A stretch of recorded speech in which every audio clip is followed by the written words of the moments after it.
Alrighty, guys, we are live. Sorry that I'm late. It's one of those mornings. You ever feel like you're running around like a chicken with your head cut off? But I want to welcome you all back to the Sleuth Intuition channel. I'm your host, Patrick Vallejos, and we are broadcasting to the world live from Phoenix, Arizona. So you can see Miss Dog Lover. She is in the UK. Thank you for sponsoring today's live stream with the super chat. Um, welcome in, Ziggy. Miss Doglover says it's all kicking off here in the UK. Bomb disposal team at Gatwick Airport now, and an earlier a controlled explosion near the U.S. Embassy in London. Jeez. So this is what you guys can expect from today's live stream. We can talk about anything, really. And I think the second half of the live stream, well, actually, maybe we can do it now if anybody feels like they want to call in on any of these topics. It's not going to be like an open panel. You can't call in and just hang out through the whole thing because we're going to be all over the place. But if you want to call in and comment on something specific and get it off your chest, here is that link.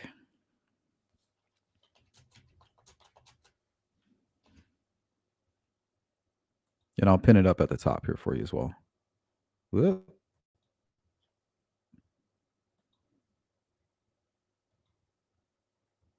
There it goes. Pin message.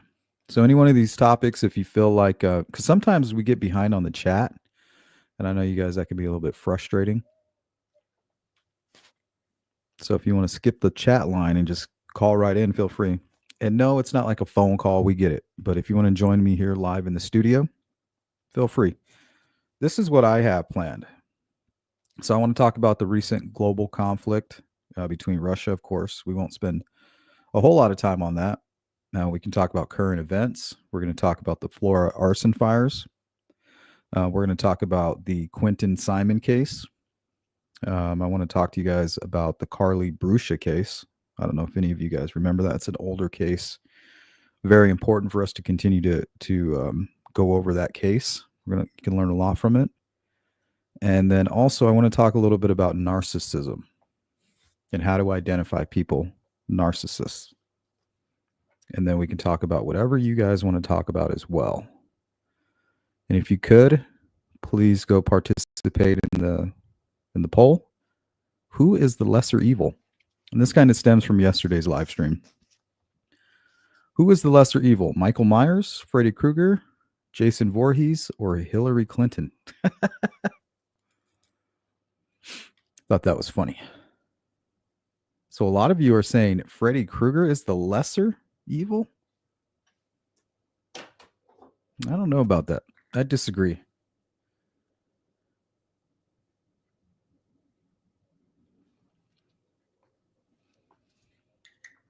Might be a tie between Michael Myers and Jason.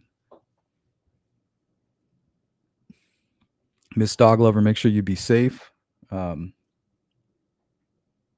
careful out there. You're right on the front lines of all that. What's going on, Sharon Parker? Good morning to you. Hope you feel better. No effects. Take me to the riot.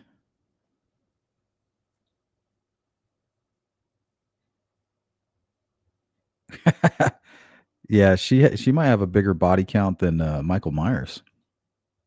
She Warrior, good morning. Jill Moser. What up, Jill? Shout out to all my subscribers and members from Indiana. Shout out to all of you guys. By the way, I also want to talk about the giveaway that we're doing this weekend. And I have I'm putting together another Flora arson murder live stream with Kathy Clendenin. So you guys stay tuned for that. Keep your eye out for that notification, okay? But yeah, we're going to be doing a giveaway, I think, this Sunday.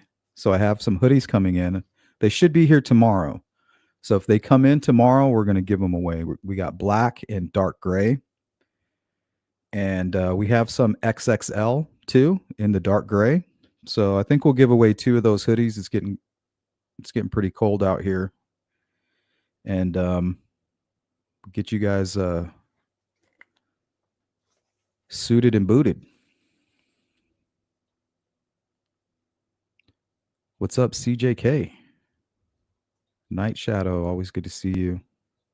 Phil Bond, what up? There it is. It should be pinned at the top. If at any point we're covering a topic, we're middle of a discussion, and you're like, you know what, I really want to call in and just, speak my mind and get it off my chest, hit that link right there. Don't feel pressured, but if you want to. But don't call in if you get triggered. If I say anything that triggers you today, go grab a jar from the kitchen and fill it with your tears, because I really don't care. You ever seen the movie Cry Baby?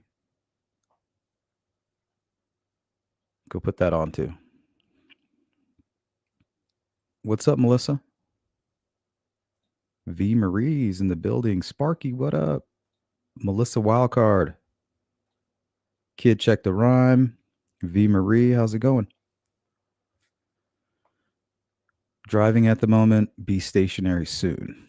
Well, you better keep your eyes on the road. You know what happens when you guys start messaging me while you're driving. I gotta hit you. I don't like doing this, but you're making me do it. Give me all you got! Vincent, give me all you got! I swear, me and my brother. You forced me to do it. Kid Check the Rhyme, longtime subscriber. Always good to see you in the chat. Miss Dog Lover Putin is threatening to strike military facilities in the UK and the US. And he's proven that he can. This isn't a joke. What's going on, Mustang? V, ways to spot narcissist 1.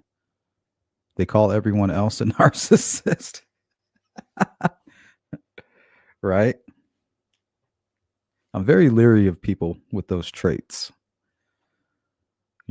I think a lot of toxic relationships stem from narcissism. Jason Voorhees had special needs. And technically he was possessed. Somebody brought that up yesterday. Charlotte, what's up? Have a great day. She Warrior, it's cold. How cold is it? Put your booties on. It's cold outside. Well, it's cold outside every day.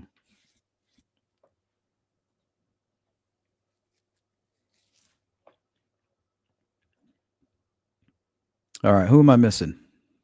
Got you, Phil Bond.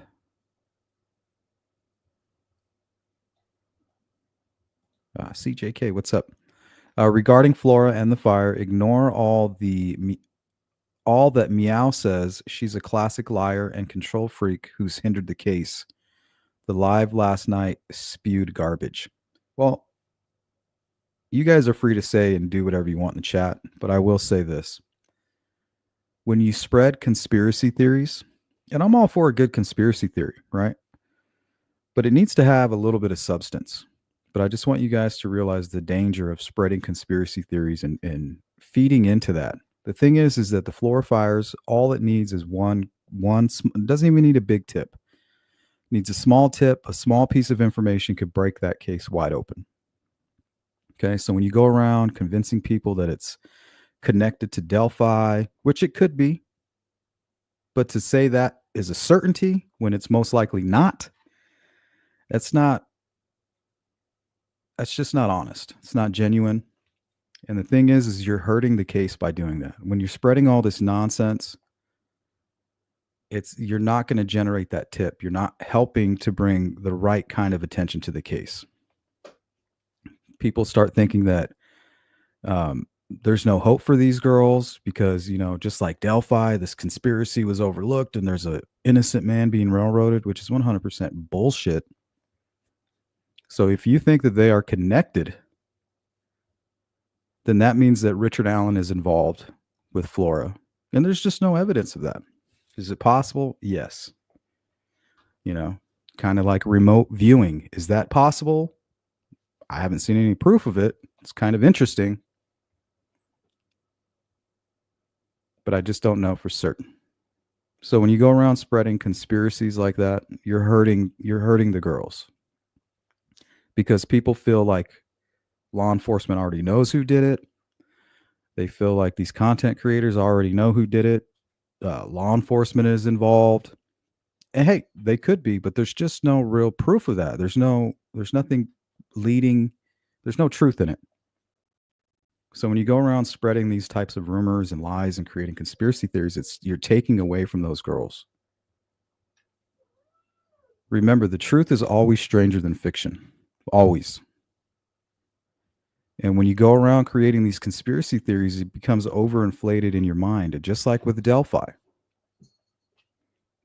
right? You create this narrative in your head that's just outlandish, right? Grandiose, even. So when the truth hits you, it's just, you just can't believe it. Richard Allen, little old CVS guy, like, no way. It's got to be the Odinists working with their Freemason counterparts and their handlers, and they have connections in law enforcement. When really it's just this little piece of shit guy who was a ticking time bomb waiting to explode. And the recipe for disaster was there.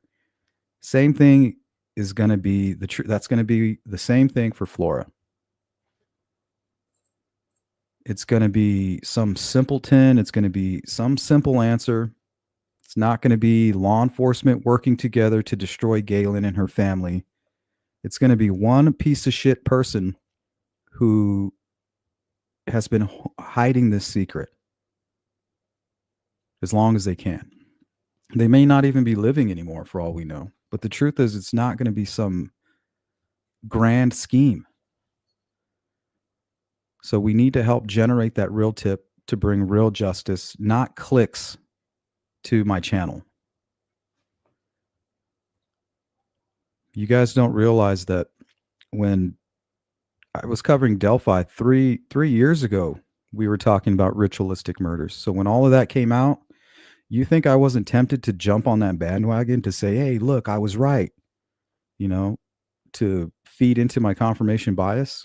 You have to push that aside. I could have spent all year, the last 2 years of Richard Allen's incarceration, of feeding into that bullshit and telling everybody how I was right. They got the wrong man. Look how I was right. I told you guys about these runes and the writing on the tree a long time ago. I told you it was a ritual, because I did, but I was wrong. And I never said it was a ritual. I just talked about how, many theories, and that just happened to be one of them. What's up, Lana? If you guys are drinking coffee, cheers. I got 2 sugars and a little bit of almond milk.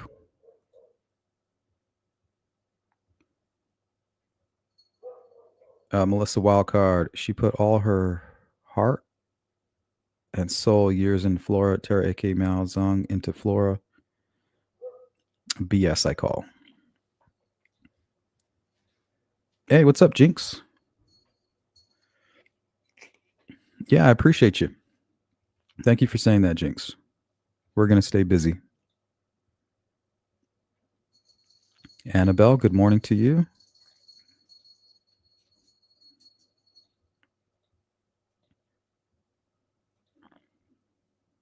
Quantum Brain, welcome in. Never believe away a possibility. Yeah, never. The possibilities are always on the table, but you don't want to turn a possibility into a certainty without anything to show for it. But I do agree with that, Quantum.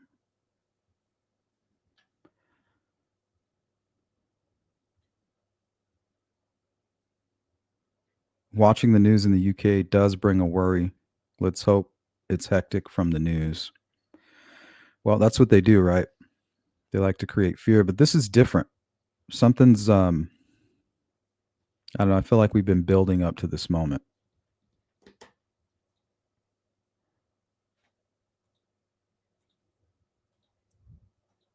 Angela Pepper.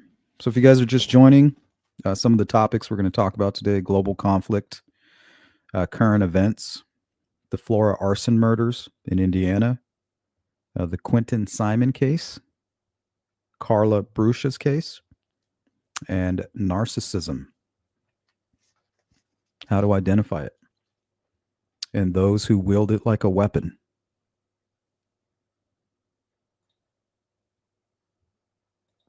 Thank you, Sparky. Yeah, consider becoming a member. Go ahead and hit that link, and shout out to all my members and all the donors who support my channel. I mean, I wouldn't be here if it wasn't for you guys. You make it possible. Mustang says, I think Carroll County has a firebug. Remember, anybody can become a firebug. A young kid, an angry person, a psychopath, a pyromaniac, somebody with an axe to grind, somebody who made a mistake. I've covered Flora for a while, on and off throughout the years, and we pulled up other cases. And a lot of these arson murder cases where they've actually found their suspect and convicted their suspect, oftentimes it was an accident. One time it was a kid. One of the kids actually lit the fire. He was, I think he was about 16, and he didn't want to live with. His parents were separated, and he didn't want to live with one of his parents, so he burned the house down. But what he didn't realize is that half of his family was home at the time, and he killed them. So he has to live with that. So a lot of times we're dealing with an accident. Somebody's holding on to extreme guilt. And that's all fine. We need to put that pressure on and squeeze the truth out of them. We need to exploit that guilt. We need to pinpoint it, and we need to pop it.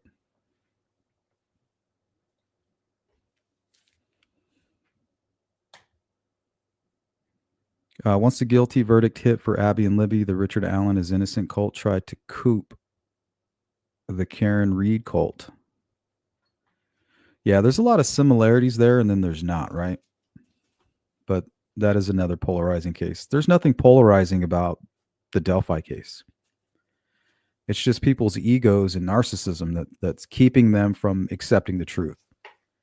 Because they've been digging for years, right? And they found things that nobody else found, and they connected dots that didn't really exist. And they were proud of themselves. Oh, look at me. I'm a web sleuth now. Look at what I found. And they don't want anybody to take that away from them. But trust me, I've been digging. I found a lot of things myself. But the bottom line is the goal is to find the truth.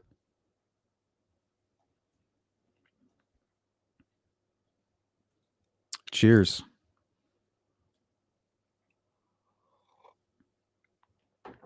Yeah, it's cold. Might have to close that window.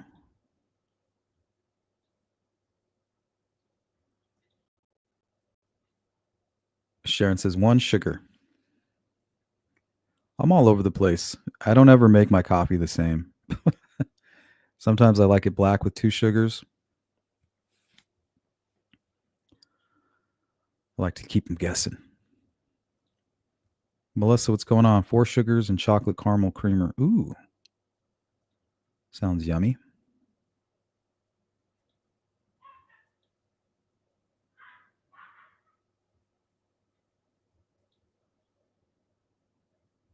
Thank you, Sparky.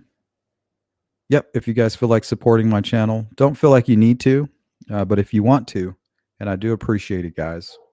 Remember, we're trying to make a push, full-time YouTube here. Kind of like a dream job, really. So if I can maintain and do YouTube, that would be great.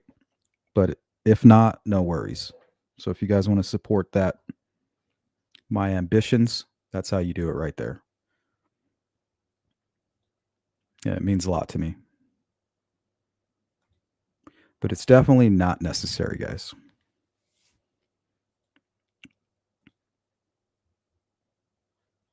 Oh, no, I didn't see your other super chat. Sorry about that.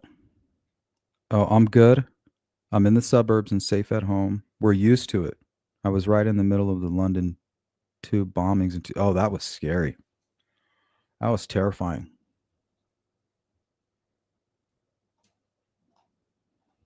That was scary.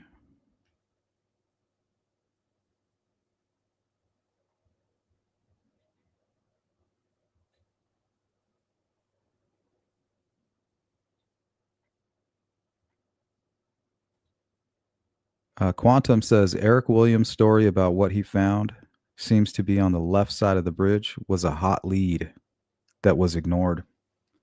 What do you mean?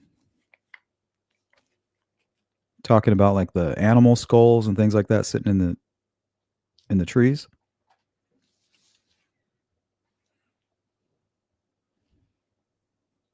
Not sure how that relates to the Delphi case. What's up, D-Mart? Hey, welcome in. We got a new subscriber. Make D feel at home, guys. Yeah, we only have 4 rules here, D. No family bashing of true crime victims. We don't attack the family members. If they're involved, law enforcement will take that. You need to have the ability to agree to disagree. And no being a trigger troll and no distractions in the chat. Pretty simple. But don't worry, you'll get a couple warnings from my great moderators. Speaking of a great moderator, there's one right there, Sparky.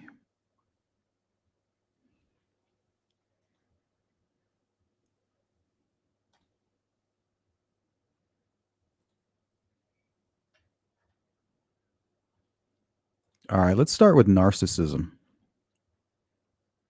So this is from Psychology Today. We're just going to read this article, and then I'm going to hear what you guys have to say about it. Jinx, Sleuth is so right. There just needs to be one person to call the tip line and tell what they know. That's what will solve the Flora case. One person, guys. This could be a girlfriend, a boyfriend. It could be the suspects. This could be somebody that overheard somebody talking. This could be somebody that's afraid and saw something. It takes one piece of information.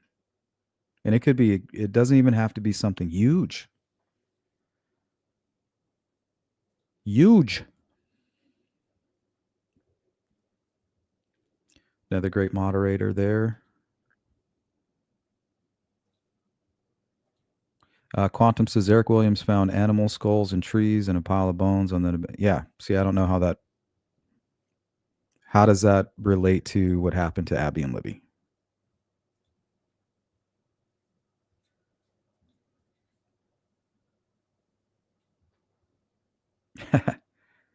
Yeah, mine are never the same. Like all week, I've been drinking black coffee, and then today I put cream and sugar.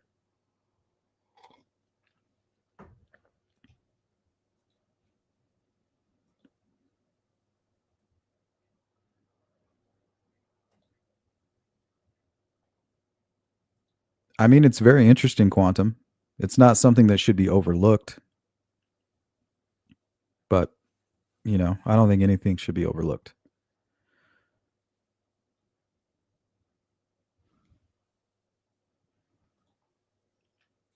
Thank you, Mustang.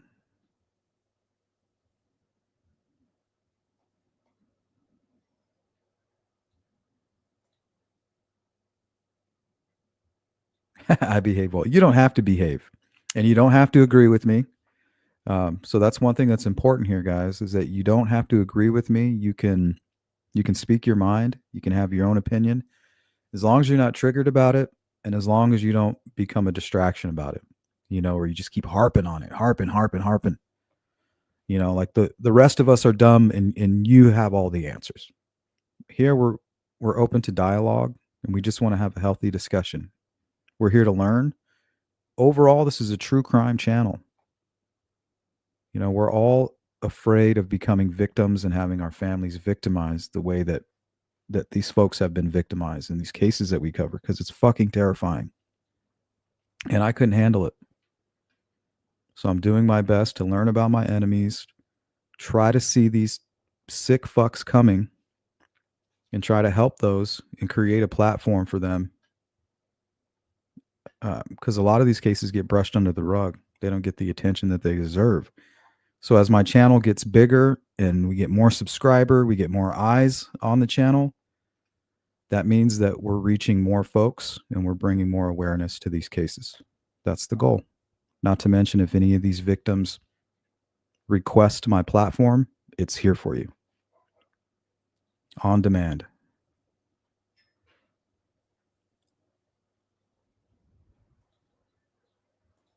What's going on, Angela Pepper?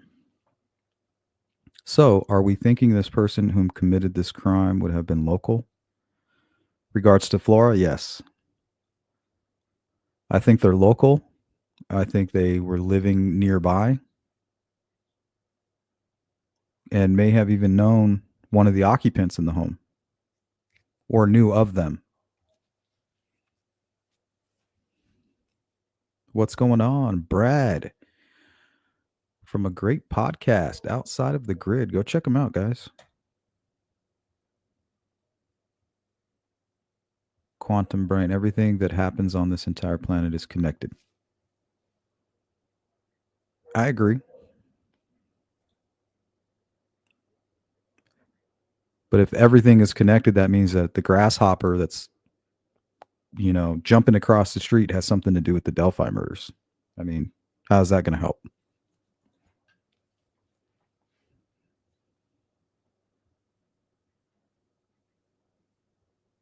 CJK for Flora, Angela, local or from a surrounding town? Exactly.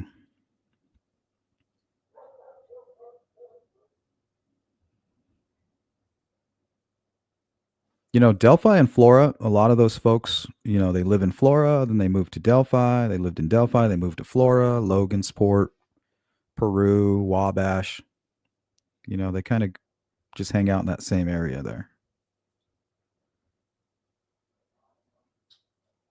V. Marie, my uncle has deer heads on his wall, but he's definitely not a child killer. Well, he just became a suspect, V.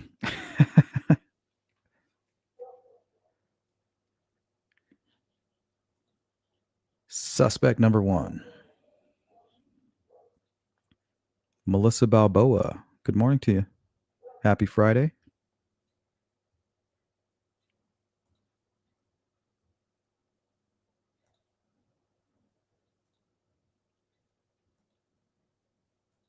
Jinx. Sleuth, you need to clip what you just said and make it a short. It's funny that you mentioned that because I plan on going through all my live streams. I realized I don't have any short videos. I keep getting messages like, why don't you do any short videos and shorts? So this weekend, I'm going to go through some of my live streams and create some short videos for people. Maybe that'll bring us some new names in the chat.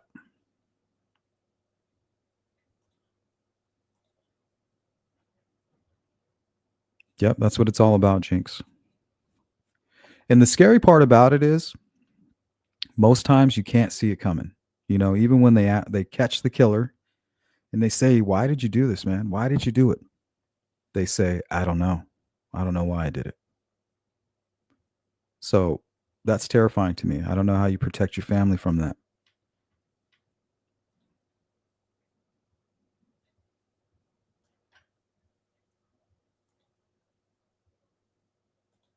Jerry's in the building. That must be nice. I tried to sleep in the other day. I just can't do it. I get up at the same time every morning. It's like clockwork. I'm a creature of habit. There you go. Go check out Brad at Outside of the Grid. If you guys like that Outside of the Grid living, it's a great channel to follow. Good guy, too.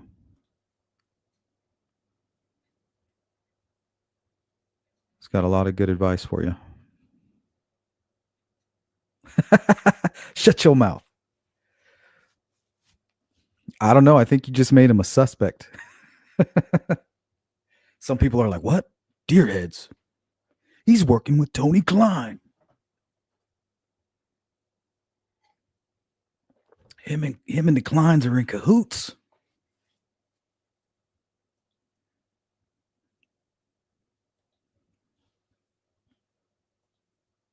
Alrighty, boom. We're caught up on the chat.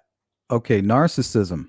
We're not going to spend a whole lot of time on this. It's just something that I've noticed in the YouTube true crime community. Let's go to this comment real quick. Outside of the grid says, what makes this case Flora? Murder. Do we know why it was? I believe later deemed murder. Well, apparently they proved that it was arson, that accelerants were used. Not to mention the fire started at around 3:30 a.m. and nobody found any signs of any electrical issues or anything like that. And where the fire started, it was kind of like by a back door that always stayed unlocked. And if anybody was familiar with that house, they knew that.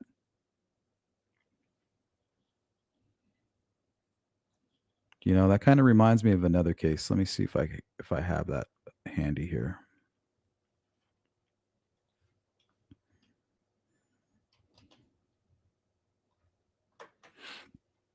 You guys ever heard of the Cash Gernon case?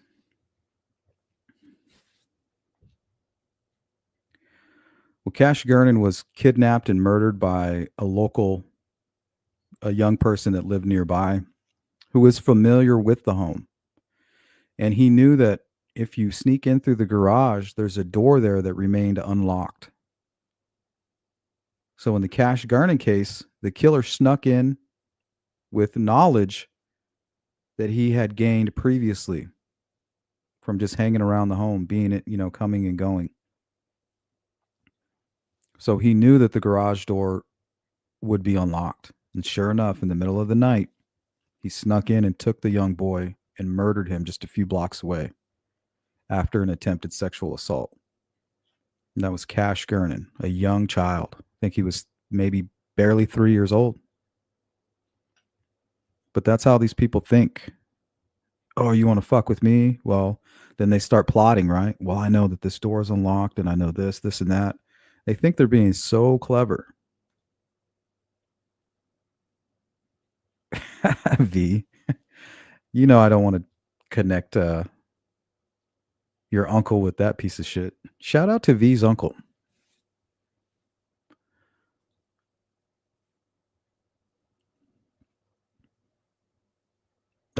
Jinx says Flora was initially deemed undetermined, then 2 months later was deemed as an arson.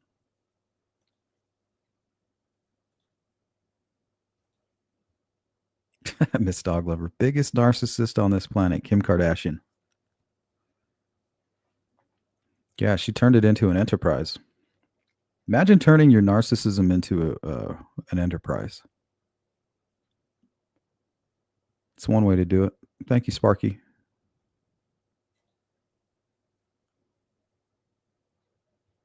Thank you, V. Thank you, CJK. Yep. It was this time of year. Exactly. We just had the anniversary yesterday, Brad. So in 2016, yesterday is when it happened. 3:30 a.m. in the morning. So they just had the 8-year anniversary yesterday.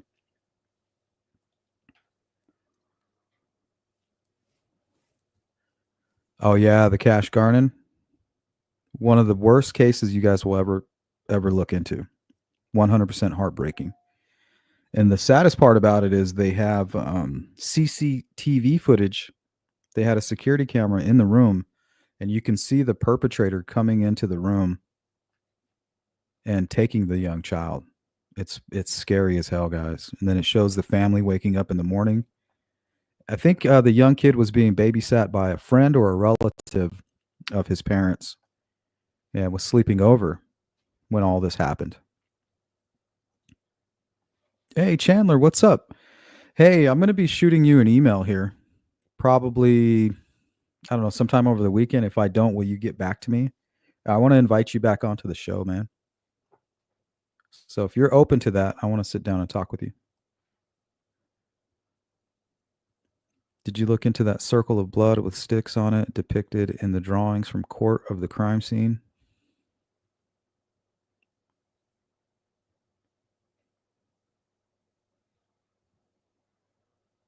Oh, yeah, I did. I did. Where they said that there was yeah, I did. I did get that email. Sorry I didn't get back to you. I was a little bit overwhelmed at that time. But yeah, let's get together, Chandler.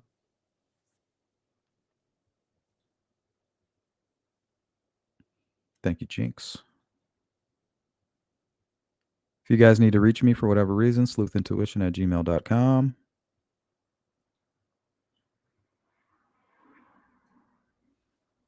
No, but we can talk about that today. I just added it to the list.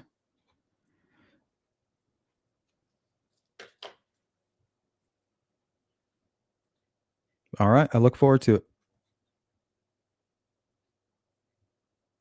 Yeah, that's true, Brad. You know, the fire didn't start itself. And if it wasn't electrical or wasn't, you know, one of the occupants leaving a cigarette or something like that, you know, it only leads to one thing. Oh, we're gonna play that today, D-Mart. I have that queued up. D-Mart says, I watched an interview with Doug Carter yesterday. Had not heard about these girls before. I didn't feel reassured by Carter about commitment to continue efforts. Either do I. That's why we have to put pressure on. But really, what is the thing about law enforcement is they're reactive. You know, when you need a gun, you call a cop. You know, when do you call law enforcement? You call them after the shit hit the fan. And then they do their best to put the pieces together. But if they don't have any pieces, imagine trying to put a puzzle together and you don't even have a piece. How are you going to put a puzzle together? Imagine buying a puzzle. You're like, oh man, this is going to take forever to put this together. And you open the box and there's nothing in there. Tell me how you finish that puzzle. So it's our job to help generate that lead. Let's help Doug find a lead. An anonymous call is all he needs. Such and such, I saw such and such running away from the crime scene the night of the murders. That's all it takes.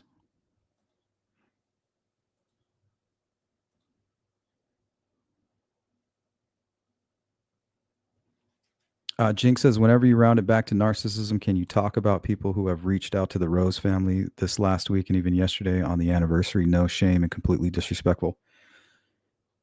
And I did hear about that this morning. The only problem is, Jinx, when you feed the trolls, you're giving the narcissist what they want. You're giving them the attention. You're feeding the troll. And when you feed the troll, what happens? It grows. So I would rather talk about the narcissism and not give these folks the attention that they're craving. Like the people that go around handing out the Delphi crime scene photos via emails and stuff like that, they want us to get in an uproar. They want us to mention their name. They want us to talk about them and pay attention to them and make them the topic of discussion. But the second you take that away from them, they start to shrink and dwindle. So as much as I want to take these folks on head on, this isn't my first rodeo. It doesn't help. You can't look here. I have something specifically for this. Here, let me play this for you. This nobody can say it better than Reese. It can't be reasoned with. It doesn't feel pity or remorse or fear, and it absolutely will not stop.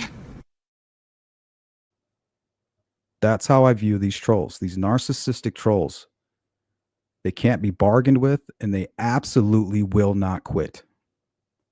The only way to make them quit is to ignore them, because when we talk about them, the things that we're saying might sound awful, but to these weirdos out here, they're like, there might be something to that. Did she say deer antlers? You know what I mean? And then they go and subscribe, and then they start perpetuating the information. So I would rather help people identify it on their own than to feed these narcissistic trolls, because they don't care about these victims. They've proven that. They don't even care about their own family. They could care less. They are loving the attention. They've never had this kind of attention in their life ever. And they're not going to give it up for me, for you, for Galen, for their own family. They won't give it up. This is everything that a narcissist craves. All eyes on me. I don't want to help put any more eyes and feed that narcissism. It just doesn't help because there's no reasoning with them.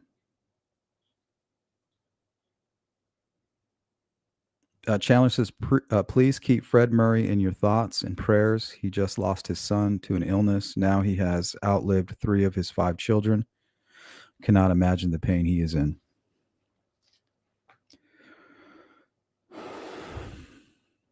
Yeah, parents aren't supposed to outlive their children ever.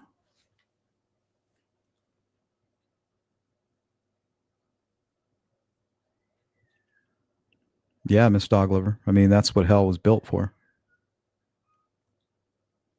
That Luciferian spirit, if you let it in, it'll take over.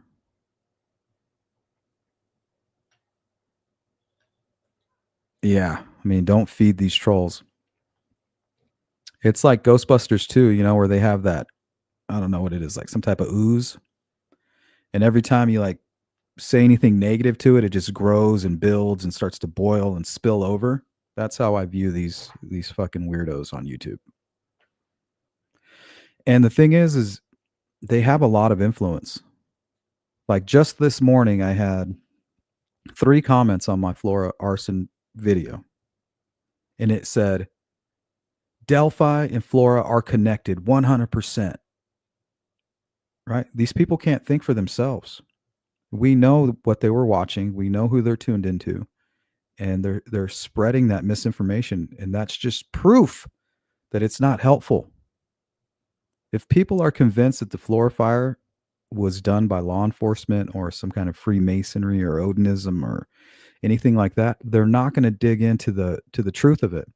We need all of you web sleuths. We need all of you nosy ass people to start digging. We need to weaponize you and point the weapon where it belongs, in the right direction.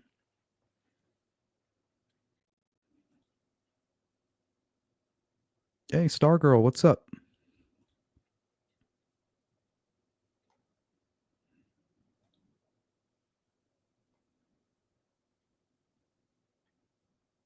Hey, Joe Newman, welcome in. Stargirl and Joe Newman.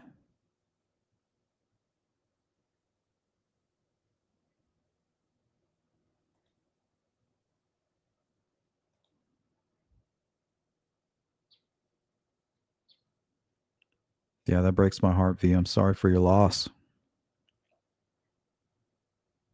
I just don't know if I can handle anything like that. Honestly, guys. That's why I do true crime. I'm terrified.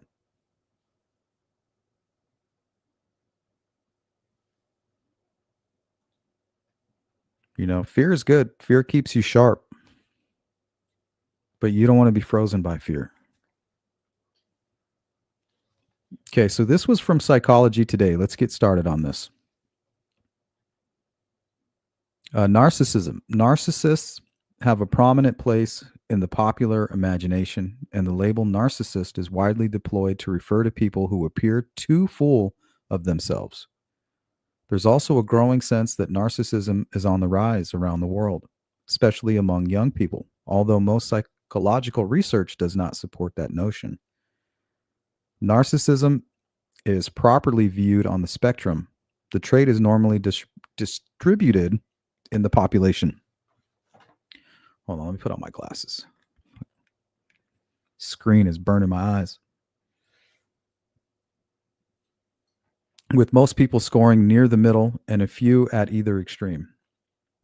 The Narcissistic Personality Inventory, NPI, developed by Robert Raskin and Calvin S. Hall in 1979, is the most commonly used measure of the trait.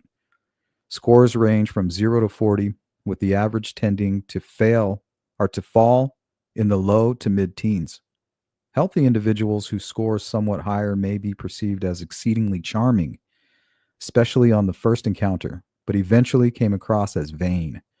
That reminds me of the superficial charm they talk about with psychopathy, you know, very similar. Such individuals may have awkward or stressful personal encounters, but still have fundamentally healthy personalities. Does that remind you of anybody? Awkward or stressful personal encounters? Does that ring a bell? The traits of narcissism. It's easy to describe somebody who spends a bit too much time talking about her career or who never seems to doubt himself as a narcissist. Yeah, narcissism is not the same thing as confidence. So let's not get that twisted. Narcissism does not necessarily represent a surplus of self esteem or of insecurity. More accurately, it encompasses a hunger for appreciation or admiration. Like I was telling you guys, they love all eyes on me. You know, I've been ignored my whole life. I created a YouTube channel. Now I have thousands of people. They love me. It confirms that I've been misunderstood my whole life. I really am a genius and I'm talented. But really, you're just a bunch of narcissists feeding to an audience of narcissism.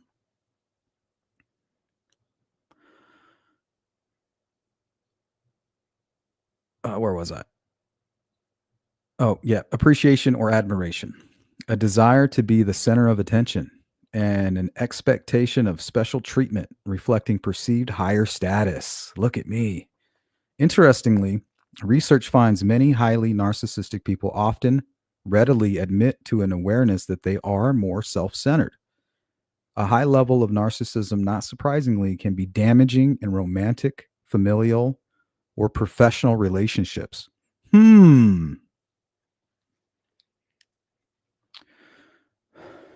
So I'm sure a couple names are popping in your head by now, maybe even in your own personal lives. Maybe even looking in the mirror a little bit like, ooh, maybe he's talking about me a little bit. Okay, how do I spot a narcissist? Narcissism is characterized by a grandiose sense of self importance. I have 3,000 subscribers, my minions, and the belief that one is unique and deserving of special treatment. Just remember, guys, you're not special. Even though your grandma told you were special, you're not special. If you encounter somebody who consistently exhibits these behaviors, you may be dealing with a highly narcissistic individual. What's the difference between narcissism and pathological narcissism? Pathological narcissism or narcissistic personality disorder is rare. It affects an estimated 1% of the population, a prevalence that hasn't changed since clinicians started measuring it. The disorder is suspected when narcissistic traits impair a person's daily functioning. That dysfunction typically causes friction in relationships due to the pathological narcissistic lack of empathy. So here we go again. I'm sure that there's names that are popping in your mind. People that you see on YouTube, people that you run into on Facebook, people that you work with, people that you live with, your brother, your sister, yourself.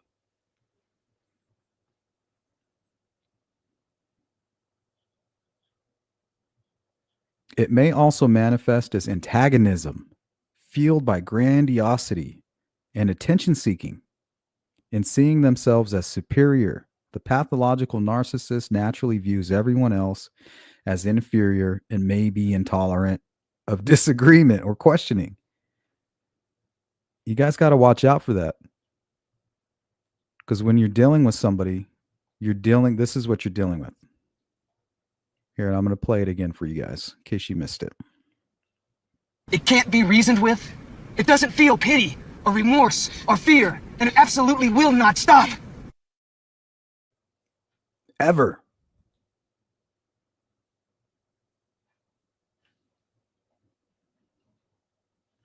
Okay, so we'll end with this. How to handle the narcissist. So this is where I want to focus in on.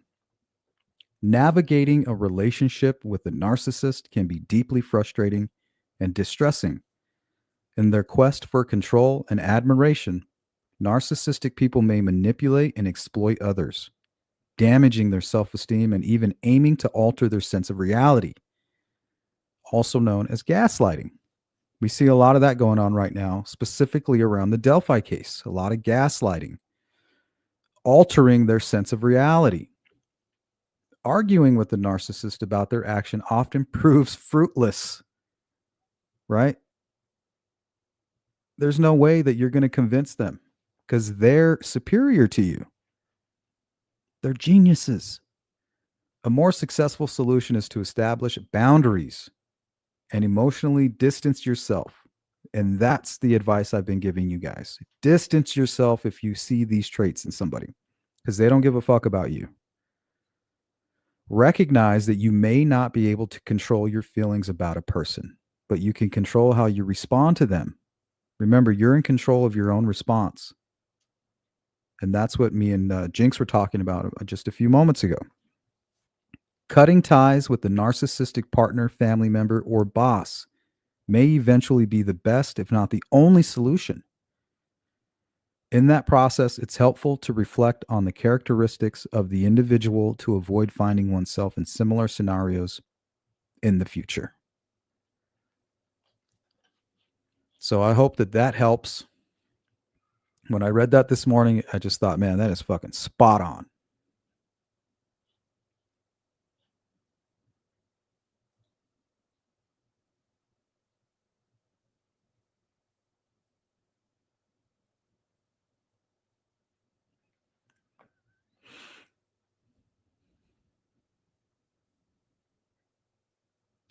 Yeah, that sounds like psychosis, Melissa.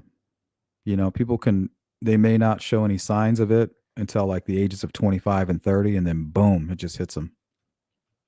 They begin having delusions, hearing audible voices, and losing touch with reality.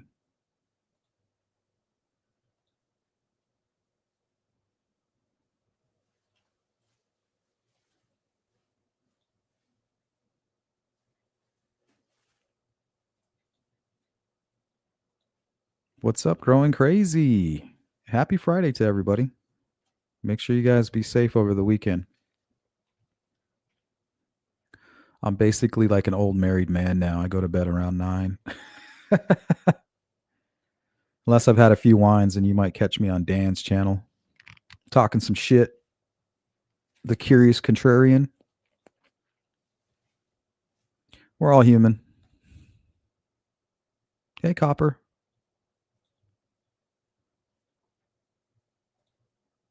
Gene, what up? Joe Newman, narcissistic behavior has grown with social media. Yeah, it's a good way to feed the trolls, right?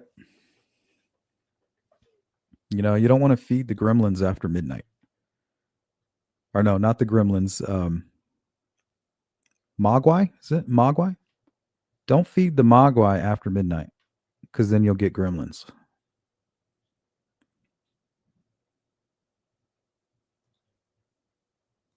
Bet you didn't know that. And you don't want to get them wet either.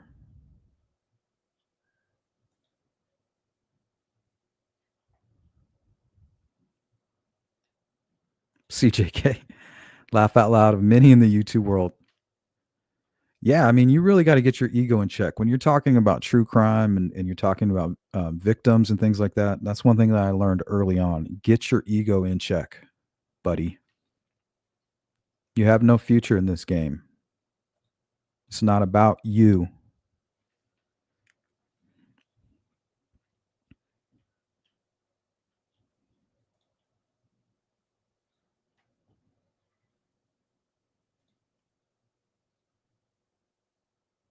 Oh, yeah. Was bullied. But unfortunately, a lot of times, Joe, it's the bully that becomes the cop, right? They just continue bullying. So you got two types. You got, well, three types. You got the guy who just wants to help. Those are the cops that I like. You have the bullied who say, you know what? I'm not going to be bullied anymore. I'm going to do the bullying. And then you have the bully who just continues bullying.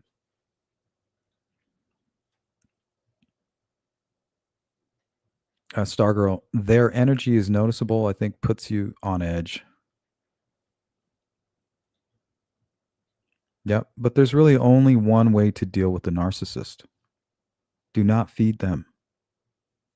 They want your eyes on them. They want you talking about them. They want you mentioning their name. They're firm believers in all advertising is good advertising. There's no such thing as bad advertising when it comes to a narcissist. Because the end game is the same. Your eyeballs are on me. I don't care if you hate me, love me, like me, dislike me. As long as you're watching me and looking at what I do, that is my goal as a narcissist.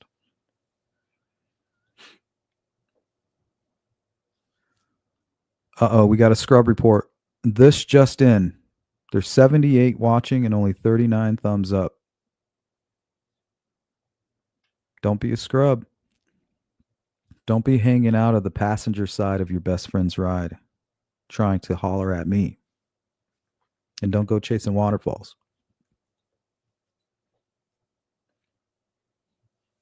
Joe Newman says, is Sleuth being passive aggressive towards a certain YouTuber? No, I'm talking about lots of YouTubers.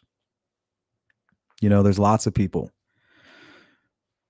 There's lots of people that spew information that they themselves don't believe in, or they've allowed themselves to believe in because of it. It brings them what they're searching for. Their end game is that narcissistic goal, more subscribers, more eyeballs on me. So we're not singling out anybody here. Trying to help you guys identify this, not only on YouTube, because we need you guys.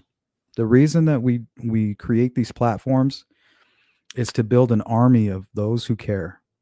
And if we have an army and we can weaponize that army and that group of people and point that high-powered weapon at one case at a time, we might be able to shake something loose.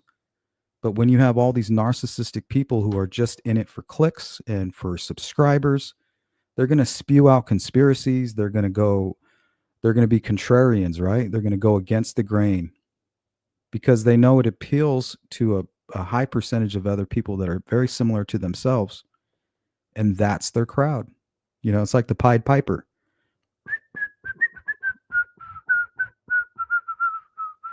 They're walking through YouTube and here comes the little mice, following the Pied Piper. They can't think for themselves.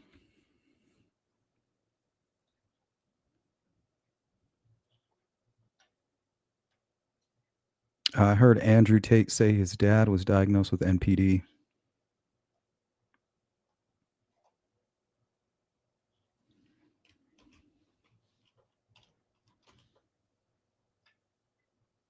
Narcissistic personality disorder.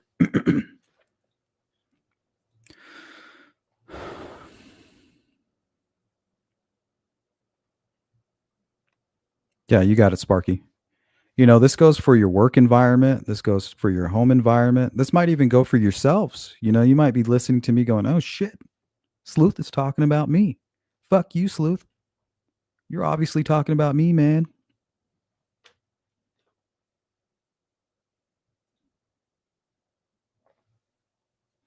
Living with narcissism. You just, it could be harmful to your partners and people that you care about if you're not paying attention.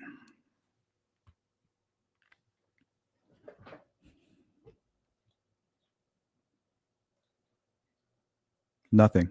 Nothing is ever wrong with them. It is always you. Exactly. They'll lose their best friends. They'll lose their partners, their wives, their girlfriends, their children, their grandparents. They'll lose their jobs. They'll lose relationships because it's not them. It's everyone else. Oh, it is draining. But it's worth it, right? If you get those eyeballs on you, if everybody's talking about you, that'll make it all better. Never, Sparky. You never win. Here, let's hit him one more time. This will be the last one. It can't be reasoned with. It doesn't feel pity or remorse or fear, and it absolutely will not stop. Ever.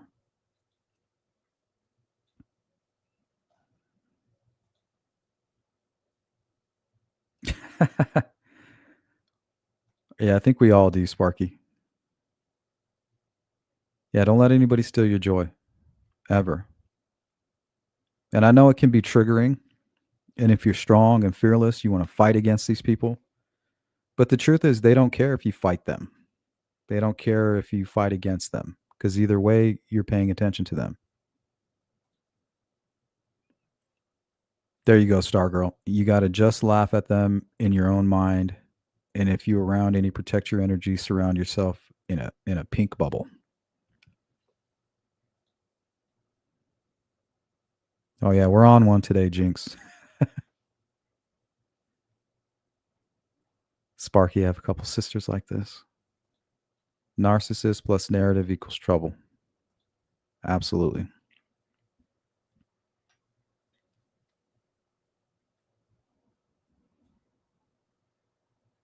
They used to be a bit entertaining and they're still laughable, but it's gotten to the point of boring. Well, it's gotten to the point of dangerous.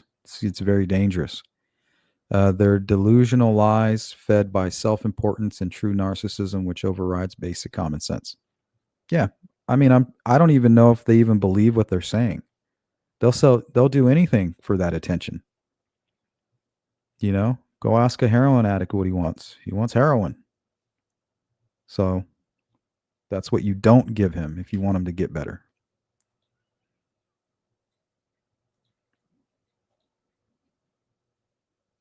You got it, V. You got it. Going to go shopping. My scissors, I got some narcissist creators to cut out of my subscription list. There you go, Jinx. There you go. Let's take all eyes. Let's stop giving them what they want.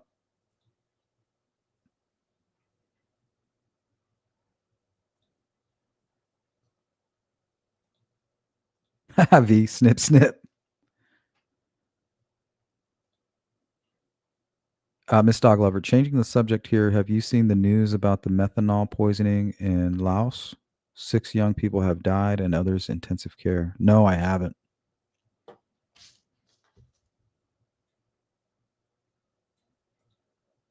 Terrorism. D-Mark, Chris Watts' case started a big discussion about narcissism on YouTube channels. Yeah, that's a pretty fucked up case, D. And that's a clear case of psychopathy. These family annihilators, they can live their entire lives without showing any signs of, being a homicidal maniac. And then one day they meet a new person at work, a new love interest, and they think they can just shed their entire family. So they come up with a scheme to kill them and get rid of them. Remember, people who suffer from psychopathy, normal people, right? Let's say you're having a bad relationship with your wife or your husband. You're like, okay, these are your options. Okay, I can stick through it for the sake of the kids, or we can just take this head on and get a divorce and figure out custody and all that later. Those are the normal reactions. But somebody who suffers from psychopathy, they say, well, I can suffer through it for the kids, or I can go head on with the divorce, or I can just kill my entire family. That might be easier. There's always that third option, which is murder. Because they don't have empathy and they don't look at the world the way we do. They don't understand the suffering of people. All they understand is the neglect that they're receiving. So I think psychopathy and narcissism are kind of similar, or they share some traits.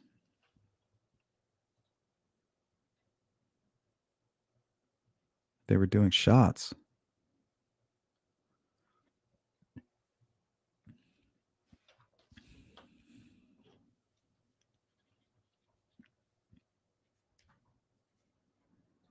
Yeah, we'll look into that a little bit later in the stream, Miss Dog Lover, if we can get to it.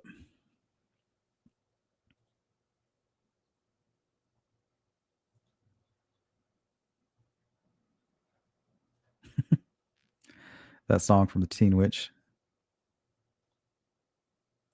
Holla.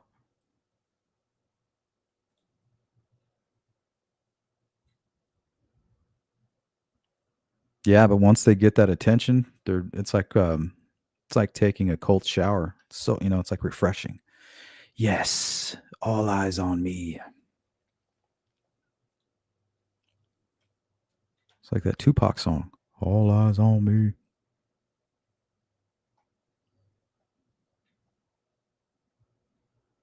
All right. So let's get into world events, global conflict. I think this was put out yesterday. This was a speech by Russian President Vladimir Putin in response to him dropping that futuristic nuclear capable bomb on Ukraine as a message to the rest of the world. Fucking terrifying.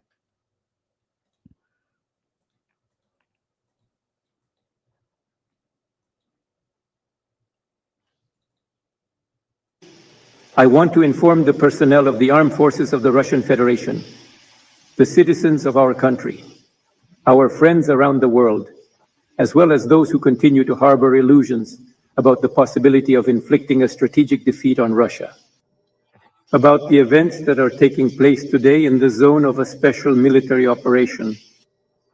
Specifically, subsequent to the deployment of Western-manufactured long-range weaponry on our soil. Continuing the course of escalating the Western-provoked conflict in Ukraine. The United States and its NATO allies have previously stated that they give permission to use their long-range precision weapon systems on the territory of the Russian Federation. Experts are well aware, and the Russian side has repeatedly emphasized that it is impossible to use such weapons without the direct participation of military specialists from countries that produce such weapons. On November 19th, 6 operational tactical missile attacks from the United States, and on November 21st, during a combined missile attack, Storm Shadow systems produced in Great Britain and HIMARS produced with Russia, strikes were carried out on military facilities on the territory of the Russian Federation. In the Bryansk and Kursk regions. From now on, as we have repeatedly stressed before, the Western-provoked regional conflict in Ukraine has acquired elements of a global nature. Our air defense system intercepted these attacks. As a result, the goals that were obviously set by the enemy were not achieved. A fire that arose at an ammunition depot in the Bryansk region from falling missile debris. The attacks killed victims and caused no serious damage. In the Kursk region, an attack was committed on one of the command posts of our North Group. As a result of the attack and air combat, there are unfortunately casualties among the personnel of the external security units of the facility and maintenance personnel. The command and operational staff of the command post were not affected and are conducting the operations of our troops as usual to destroy and expel enemy units in the Iskusa region. Once again, I want to emphasize that the use of such weapons by the enemy is not able to influence the course of hostilities in the zone of a special military operation. Our troops are successfully advancing along the entire line of combat contact. All the tasks we set ourselves will be solved. In response to the use of American and British long-range weapons on November 21st of this year, the Russian armed forces launched a combined strike on one of the objects of the defense industrial complex of Ukraine. Under combat conditions, tests on one of the latest Russian medium-range missile systems were carried out. In this case, a ballistic missile with non-nuclear hypersonic equipment. Our erotic called her nuts. The tests passed. On the territory of Ukraine, in the city of Dnepropetrovsk, one of the largest and known industrial complexes since the times of the Soviet Union, which still produce missile technology today, was hit. Other weapons,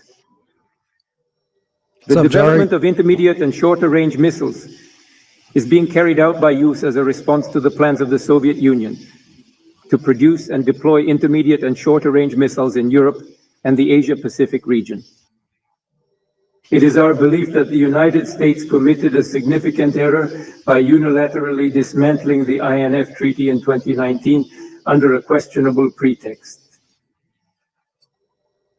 Currently, the United States not only manufactures such equipment, but also seems to include activities to train its troops, develop plans, and transfer these advanced missile systems to various regions globally, including Europe. Moreover, during the exercises, they conduct training in their application. Russia has voluntarily and unilaterally pledged not to deploy intermediate and shorter range missiles until American weapons of this type appear in any part of the world. Let me reiterate the combat testing of the missile interception system. We are conducting them in response to the aggressive actions of NATO countries against Russia. The question of further deployment of medium and shorter range missiles will be decided by us depending on the actions of the United States and its satellites. Subsequent tests of our latest missile systems will be dictated by us, considering threats to the security of the Russian Federation. We consider ourselves entitled to use our weapons against the military facilities of those countries. This allows us to deploy their weapons against our facilities. In case of escalation of aggressive actions, we will also respond decisively and mirrored. I recommend that the ruling elites of those countries that harbor plans to use their military contingents against Russia seriously think about this. Of course, choosing, if necessary and as a response, an object for destruction by such systems as Oreshnik on the territory of Ukraine, we will offer in advance to civilians, as well as ask citizens of friendly states there. Evacuate the danger zones. This will be done for humanitarian reasons. Openly, publicly, without fear of opposition from the enemy. Additionally, receiving and analyzing this information. Why is it safe? Because today there are no countermeasures against such weapons. The missiles attack targets at a speed of 10 Mach 2 from 0 to 30 kilometers per second. The advanced modern air defense system, designed by the Americans, is available worldwide. The European missile defense system is not capable of intercepting such types of missiles. That's out of the question. Allow me to reiterate once again that it was not Russia, but the United States that dismantled the international security structure. And by continuing to fight, clinging to their hegemony, they pushed the whole world into a global conflict. So that's what this guy had to say. It's like all these leaders are all psychopaths, narcissists. It's probably how they get in that position. So that's what we're dealing with as far as current events, world events.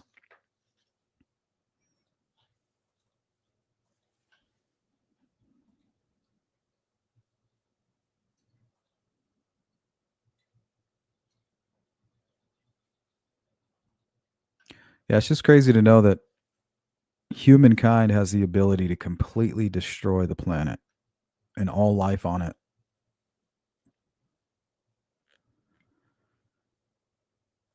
Melissa says, was told to unfollow someone because I voted for Trump. That's funny.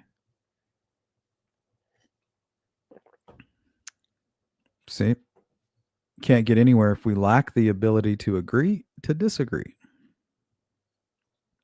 Badass American says, I disagree. Putin was surrounded by NATO, who broke the Minsk Treaty, putting weapons in former Russian republics. Yeah, I think the world agrees with that, Badass. If Russia put any weapons or installed a government in Mexico, we would invade them.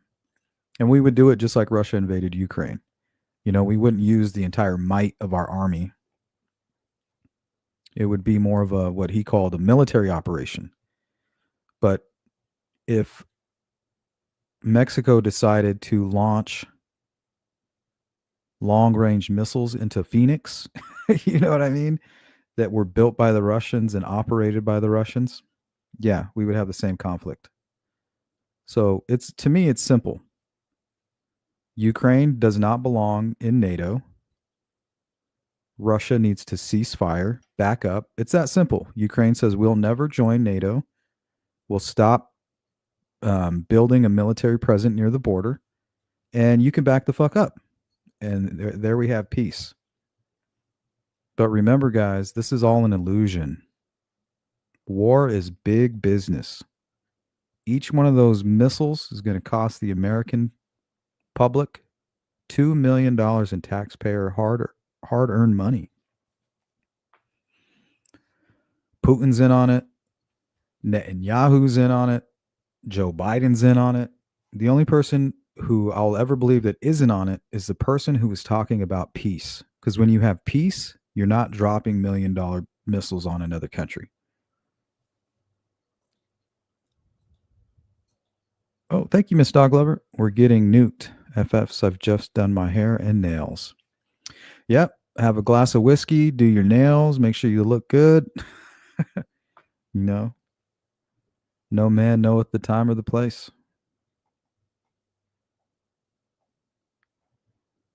Good to see you, Melissa. Who am I missing?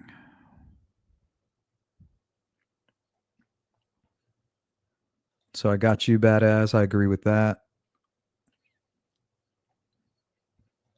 Oh, Gambies is in the building. What's up, Gambies? Hey. On lunch and wanted to say hi. We'll replay the beginning on my way home. Have a great day at work, Gambies. Thanks for dropping that comment. Someone's channel, she lives in Canada. She was a mod owner, says, well, if you don't like what we voted for Trump, then free to go. We haven't seen her since election day. Oh, man. It's crazy.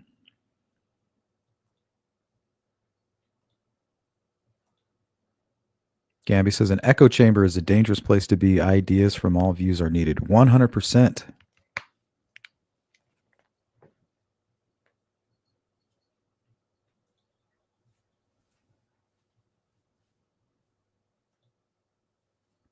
I'm a firm believer in that.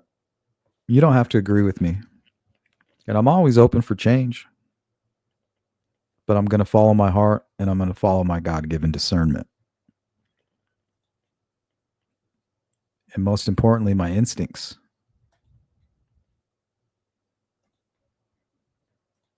Got me this far.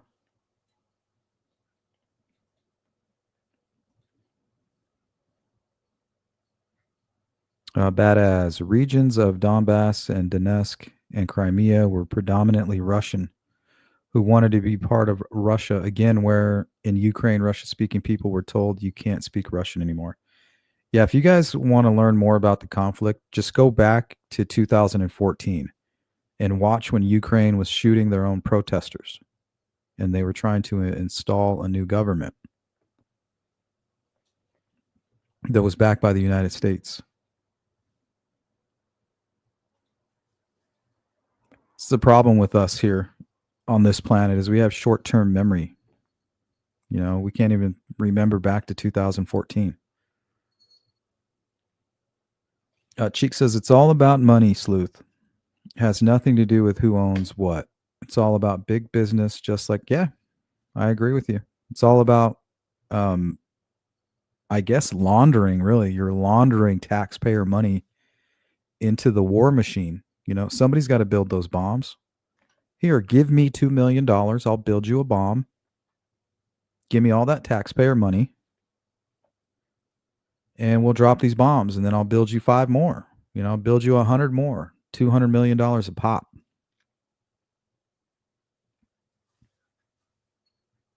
And a lot of these leaders are invested in these companies. You know, they have investments in the war machine. Places like Halliburton, BlackRock.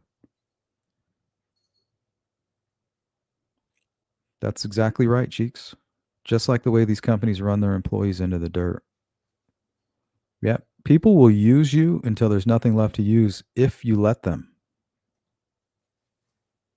That includes your own government. All you have to say is no.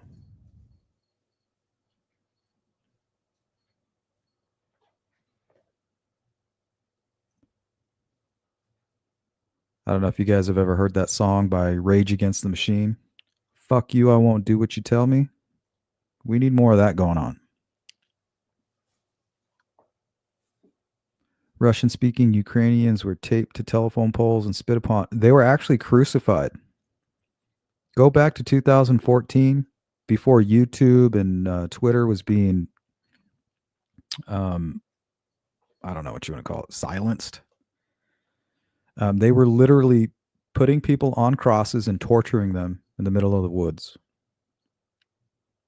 And just like in Syria, the people were protesting against the installment of this, this puppet government, and they started shooting at the protesters. Anytime you have a government shooting at their own citizens, you know that you have a problem. You no longer have a country at that point. So imagine us protesting, whatever, for whatever cause. It's our right. We're free to protest. And the government begins shooting at us. Well, recently, the Biden administration tried to pass a law saying that they could do that to us. So in response to that, I tell you guys, just open your eyes, guys. Trust what you're seeing and what you're feeling in your bones. Gene Barker, family bashing is not a view. It's not. And it's not tolerated around here. Here, I think I got something for that. But don't ever take sides. Don't ever take sides against the family again.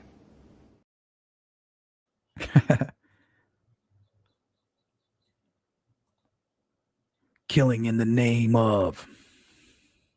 And now you do what they told you. It's a good song. I think that song came out when I was like 12 or 13. Biden had a prosecutor fired because they were investigating the energy board. He told the president of Ukraine, fire him or you don't get the 10 million bucks. I think I have that.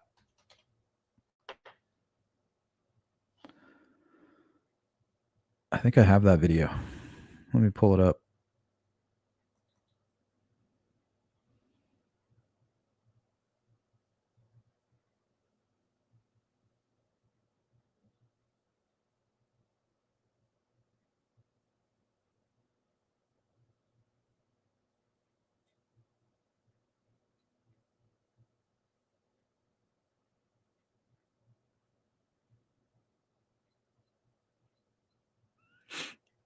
I'm pretty sure I have it.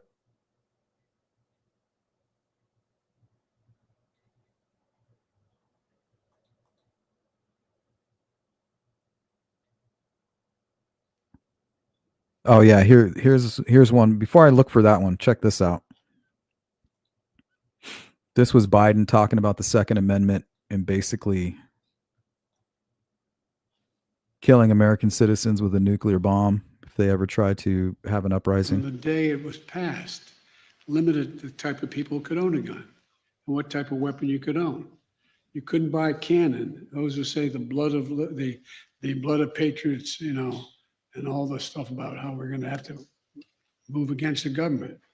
Well, the tree of liberty is not water with the blood of patriots. What's happened is that there never been, if you wanted to think you need to have weapons to take on the government, you need F-15s and maybe some nuclear weapons. So he's basically saying if we ever tried, if our government ever was labeled a tyranny, that's what we're protected against in the Constitution. That's what the Second Amendment is all about. That he himself would use F-15s and nuclear bombs against his own population. How fucking scary is that?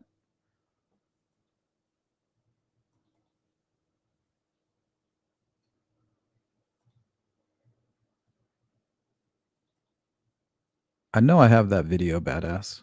If I can find it.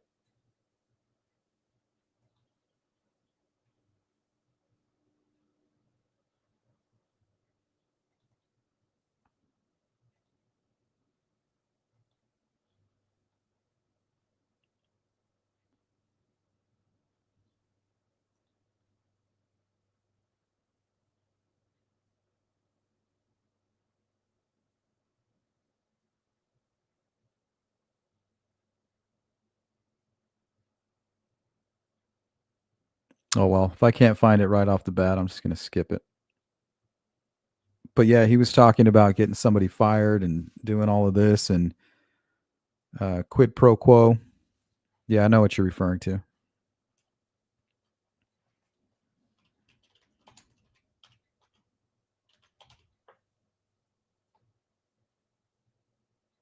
Oh, here it is. Good thing I'm labeling things Crane. properly. And I remember going over convincing our team or others to convincing us that we should be providing for loan guarantees. And I went over, I guess, the 12th, 13th time to Kyiv, and I was supposed to announce that there was another $1 billion loan guarantee. And I had gotten a commitment from Poroshenko and from Yatsenyuk that they would take action against the state prosecutor, and they didn't. So they said they were walking out to the press conference. I said, no, I said, I'm not going to, or we're not going to give you the $1 billion. They said, you have no authority. You're not the president. The president said. I said, call him. I said, I'm telling you, you're not getting the $1 billion. I said, you're not getting the $1 billion. I'm going to be leaving here. And I think it was, 6 hours? I said, I'm leaving in 6 hours. If the prosecutor's not fired, you're not getting the money. Oh, son of. That's a crime, by the way. And it's just funny because when he's the vice president, you can already see the corruption that he's involved in with Ukraine. And then when he becomes president, yeah, you got to blame Russia for invading them, but they definitely were provoked. And it's all about money. That's just my opinion.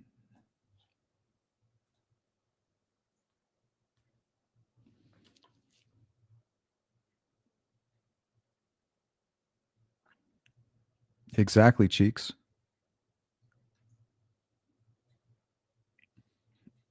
And there's a lot of people out there that are just like, they're just soulless creatures. They're just walking around. They're going through the movements, right?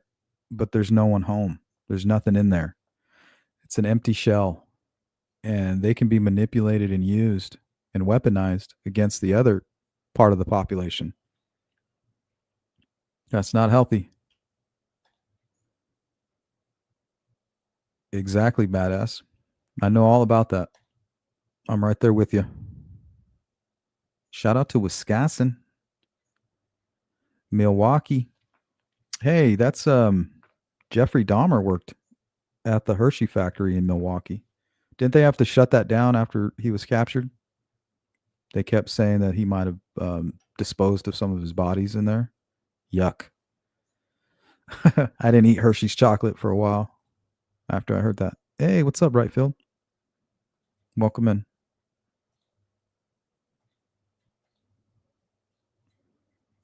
She had money years ago, saved for home when Trump was president, then when Biden became president. Yeah, I saved more money than ever when Trump became president. That's when I bought my first home. It was nice. I had more money than I knew what to do with. Thank goodness, too, because it helped build my savings up.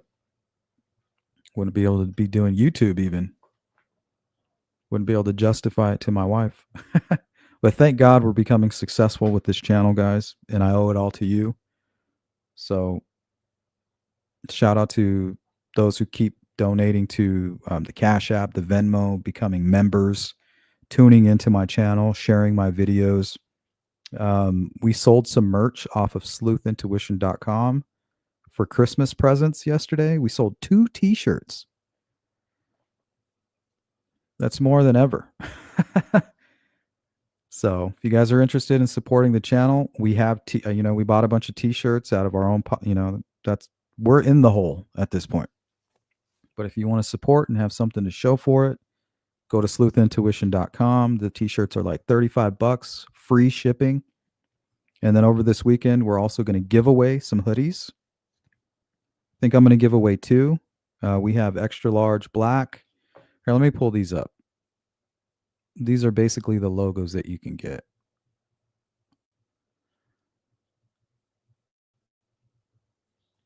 So we have black extra large. And then we have dark gray. It's not the light gray. It's the dark gray hoodies. And we have those in 2XL with the dark gray and then XL in the black. With this logo here. This is my favorite. Sleuth Crew. We're everywhere.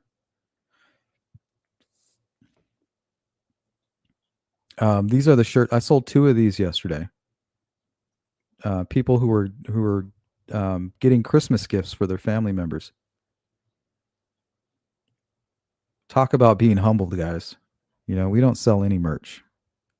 It's like very rare. Not from the website. We were selling a bunch of stuff off of Etsy for some of the hardcore members, you know, hoodies and things like that. But directly off of this sleuthintuition.com, it makes me feel good.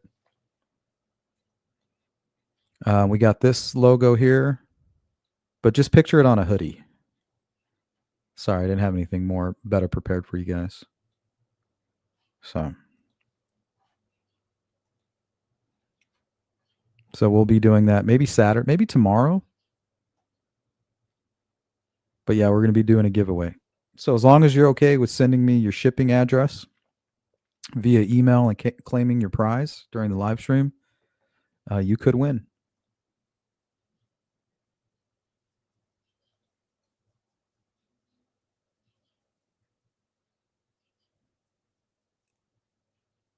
The question is, Badass, do you blame Biden or do you blame the people who actually bought that?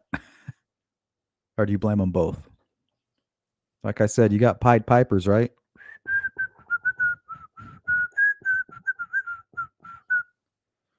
And you got the little mice following.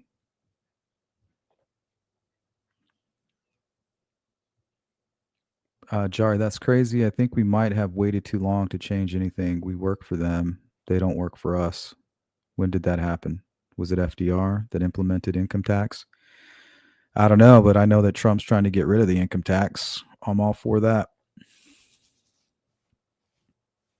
I think it really had to do with the military-industrial complex, assassination of JFK.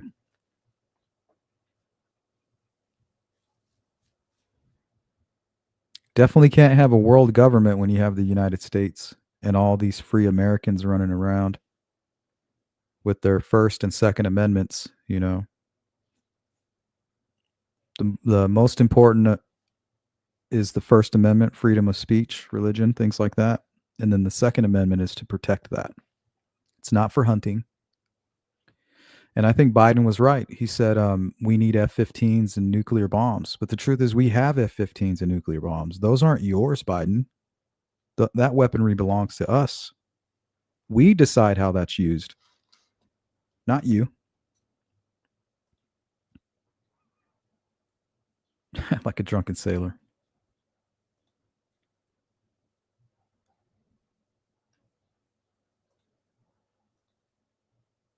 Yeah, $1 billion.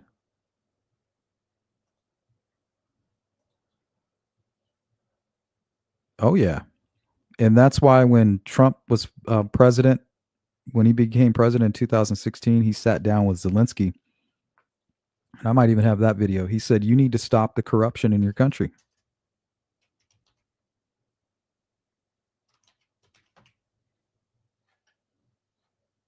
And then sure enough, we get the scamdemic, the plandemic.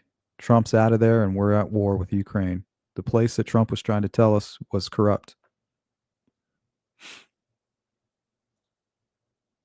All that death and destruction. And the American people going, oh, well, we hate Russia. But if that happened to us on our borders, guys, I'm telling you right now, we would do the same thing. Squid Pro Row. That whole situation you just showed led back to his son too, just saying, oh yeah, barista. Yep, you hit it on the head, Cheeks. Hey, what's up, Big Country 48? Welcome in. We need to raise a bunch of money for a reward for Flora 4, and I bet people will talk. That's a great idea. The only problem is trusting somebody to set something like that up.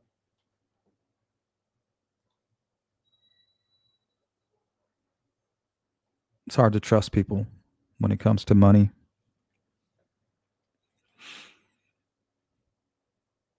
Jari, they're all narcissists, even Trump, but he's my favorite narcissist. I agree with that. It's almost like you got to be a little bit of a narcissist to reach that level, you know, to want it that bad. Me, I'm a simple man, you know. I like the outdoors and I love being around my family. That's all I need. And to be able to provide for them.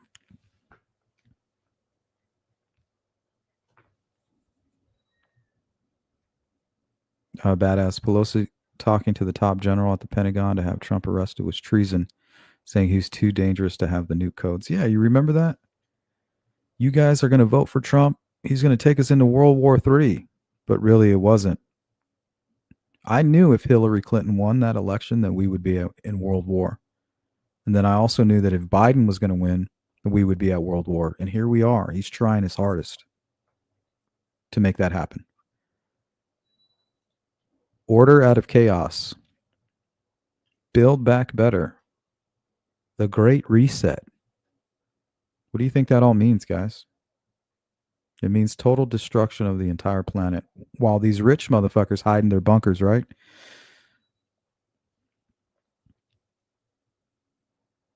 I mean, these guys have multi-million-dollar bunkers underneath their mansions with security teams. Anybody tries to encroach upon their territory, they're going to get lit up. But it really won't matter. You know, once the dust settles, there's only going to be a small amount of people left, even on Earth. You're going to have Elon Musk and his little spaceship fucking sitting in space for 4 years until the radiation settles, and then he's going to drop back down on Earth. He's not trying to go to Mars. He's trying to build a bunker in space.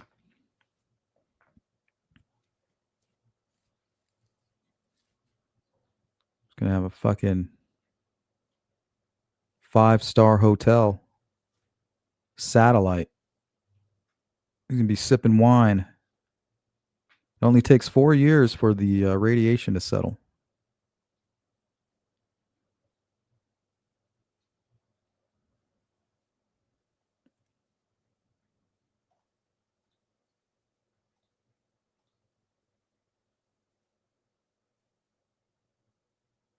Oh yeah, the house market will settle. Inflation will go down. Remember, inflation is caused by overspending by the government. So when you're sending $1 trillion to a country you've only heard of, you know, in the last 4 years, it's going to cause inflation.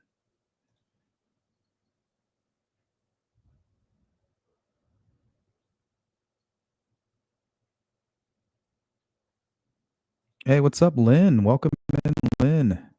Thank you, Copper. Yeah, if you guys want to support my channel, there you go. I appreciate all of you who have done that. Thank you, V. And don't forget, this weekend we're working on a Flora Fires live stream with Kathy Clendenning. And we're also going to do a Sleuth Crew merch giveaway.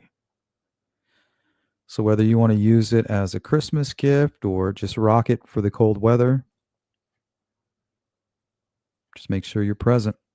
It's not going to be a members only. We're going to do it to the public. So as long as you're okay with giving me your mailing address or your shipping address, you can accept the prize.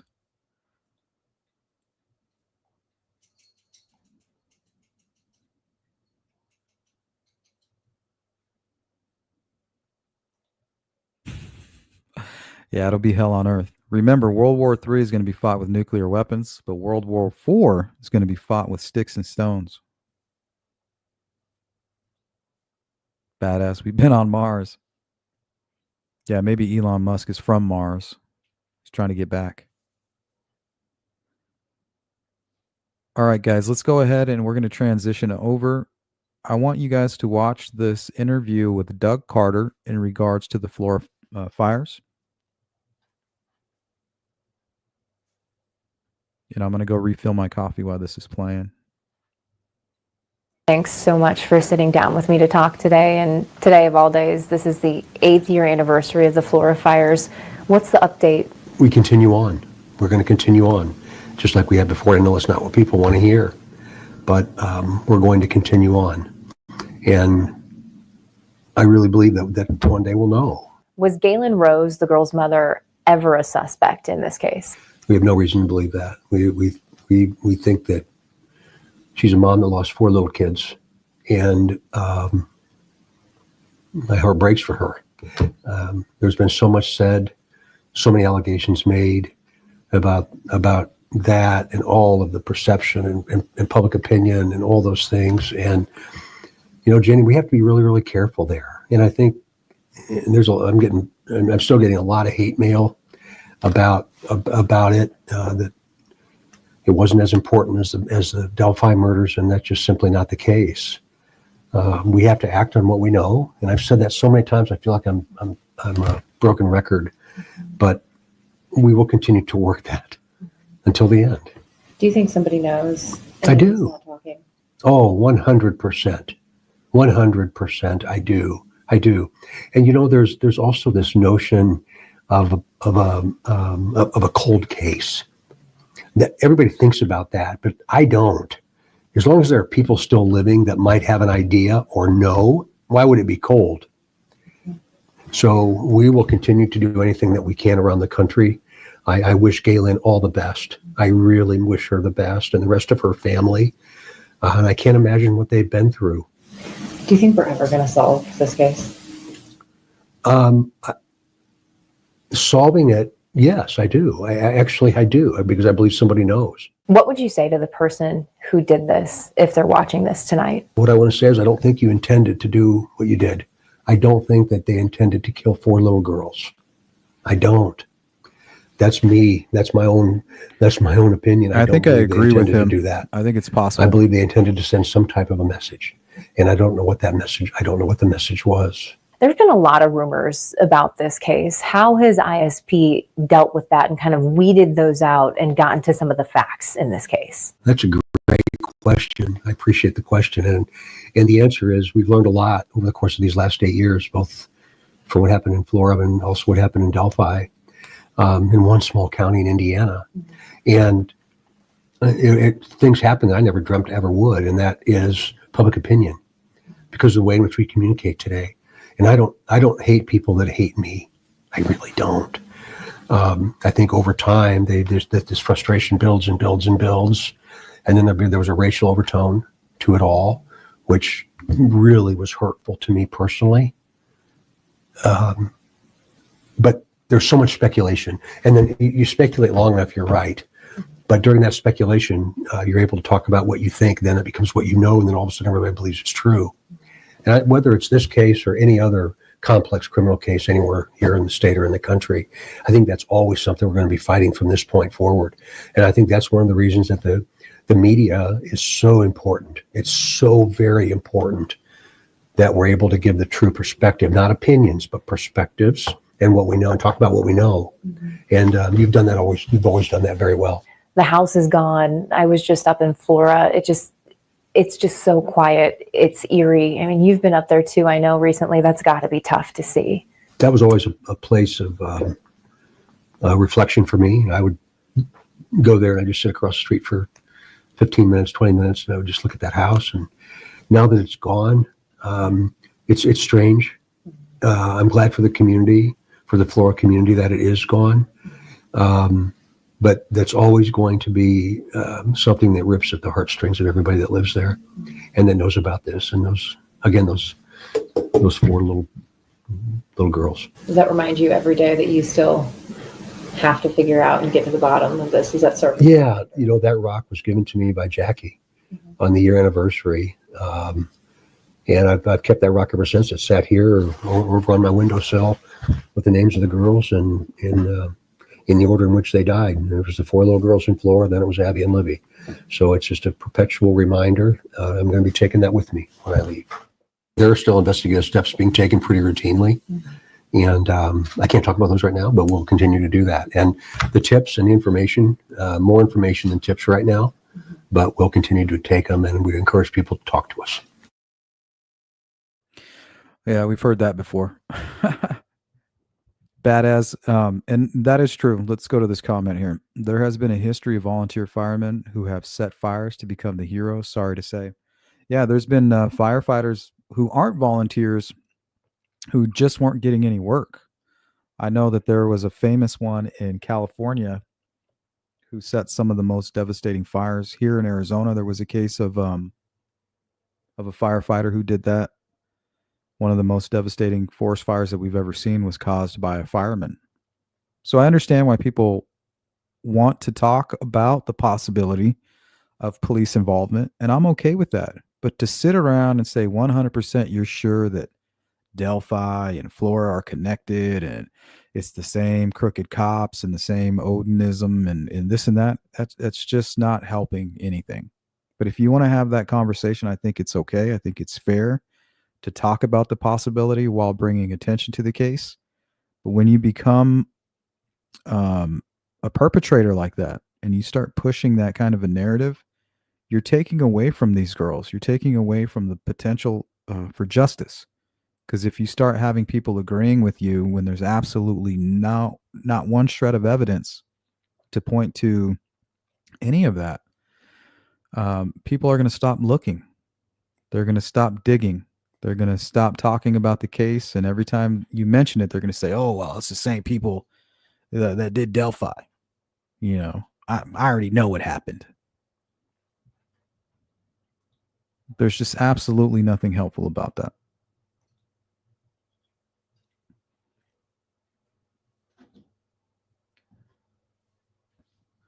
All right, Alley Cat, don't be stepping on my keyboard. There you go. Go hang out down there. Oh, hold on. She wants out. You want to go outside? Come on.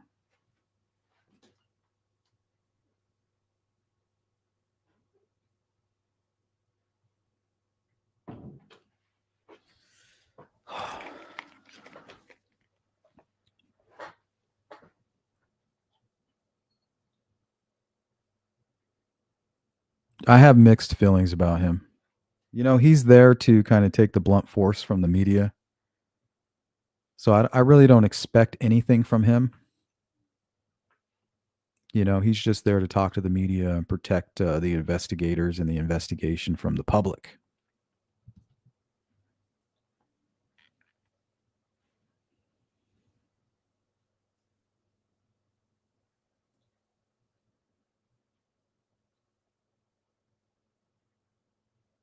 I don't think so, D-Mart.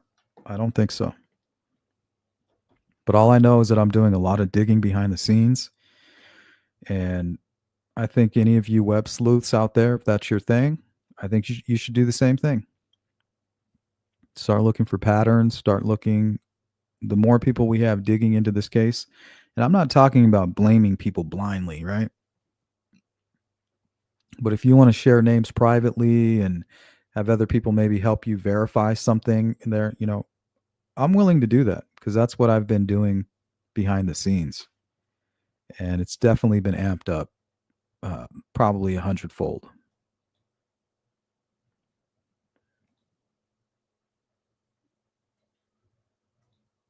Melissa, I have a Discord, but I set it up just for my members, kind of give them a safe space to talk freely. So I didn't close it off to everybody. I literally created it just, you know, for my members. A lot of weirdos out there. I don't want people sneaking in there, taking screenshots and, you know, talking about what we're saying. So every invite that goes out for the Discord is personally created by me. And it can't be shared, and it can only be used one time.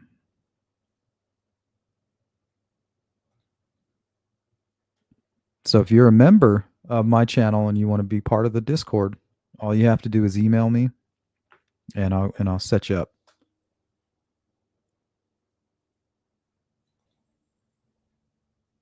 Growing Crazy says, I want to just remind that with the help of ISP, they caught Buster Hernandez. The cops are not stupid here. They just don't want to give their case away. Exactly. So if you have any qualms with Doug Carter, he's not really that deep into the investigation. He's just, I think he even has a degree in like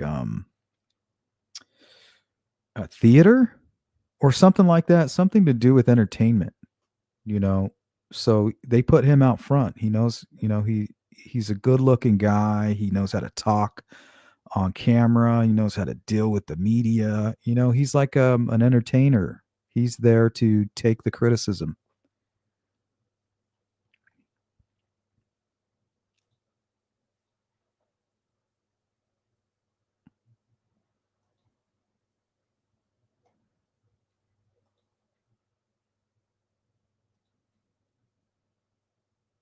Yep, they hold it close to the vest.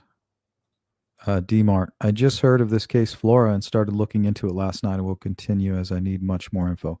Yes, and if you find anything, D, please, if you want to have a private discussion, you can always email me at sleuthintuition@gmail.com, and we can work together on it. If there's anything suspicious you find, or if there's any questions, if I don't have the answer to your question, I'm sure the people that I've connected with about this case can help me. help you find the answer.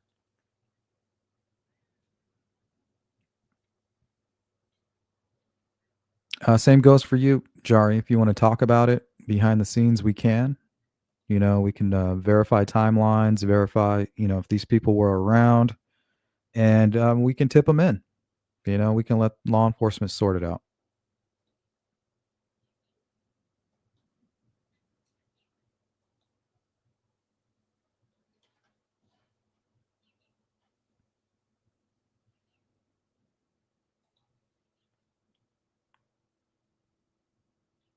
Thank you, Sparky. Okay, so we're going to be, I'm going to be hanging out with Kathy Clendenning this weekend. We're not quite sure yet, but keep an eye out for that notification. That should be a good one. That should be chocked full with information, helpful information. We're not going to be riding the conspiracy pony. We're going to let sleeping dogs lie, and we're going to bring nothing but the facts. And we're going to continue this pressure campaign. And that's what it is. Pressure on the investigators, pressure on local law enforcement, pressure on anybody that might be holding these secrets in. Because I'm sure they're already feeling that guilt. So we want to squeeze that guilt a little bit. We want to squeeze it until some information pops loose. I'm telling you guys, if you all help out, we can do some good here. We need to weaponize this platform and aim it right at Flora. Like a laser. Thank you, Jari.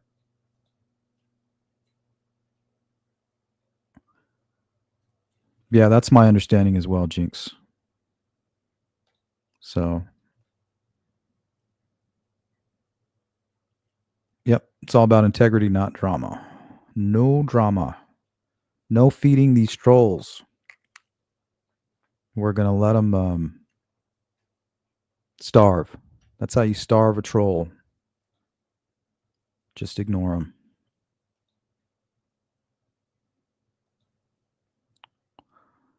They're like a bruise. Eventually it'll heal. As long as you stop poking at it. Hey, kitty cat, what's up? Okay, let's go look into current events here from the Quinton Simon case. So let me put this photograph up here. I mean, this has got to be, he was the cutest kid. I don't know how a mother could hurt that face. I just want to squeeze those cheeks. And that soft hair.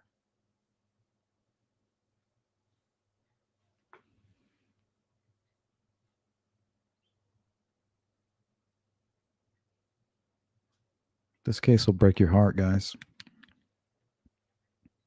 I don't care how tough you are.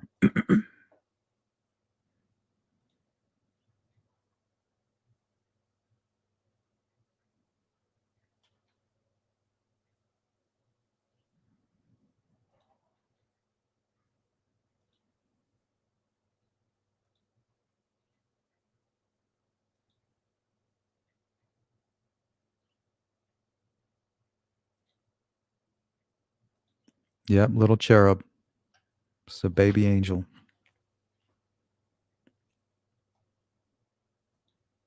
Now, these next two videos I play are going to be really hard to listen to. But I want to get your guys' opinion on the sentencing of Quinton's mother. So I can't wait to hear what you have to say about that. So let's play. I think I have two videos from the hearing and the one about the search in the landfill. Let's start with this one here, titled Leilani Simon sentenced to life with the possibility of parole. So life plus 10 years. Sheila has the day off. We're continuing to follow our breaking news. A Chatham County woman convicted of killing her own toddler, now sentenced to life in prison. Leilani Simon emotional in court today as Judge Tammy Stokes announced her ruling. It comes nearly a month since the mother was found guilty on all counts in the death of her 20-month-old son, Quinton. Tonight, we have live team coverage at the Chatham County Courthouse. WTOC's Shay Schrader is digging into what Simon's defense team said during today's hearing. But first, our Flynn Snyder has more on today's sentencing. Flynn, Simon will get the possibility of parole with the sentence, though. Yeah, Dawn, that's right. Good evening. This sentence fell short of what prosecutors asked the judge to impose today.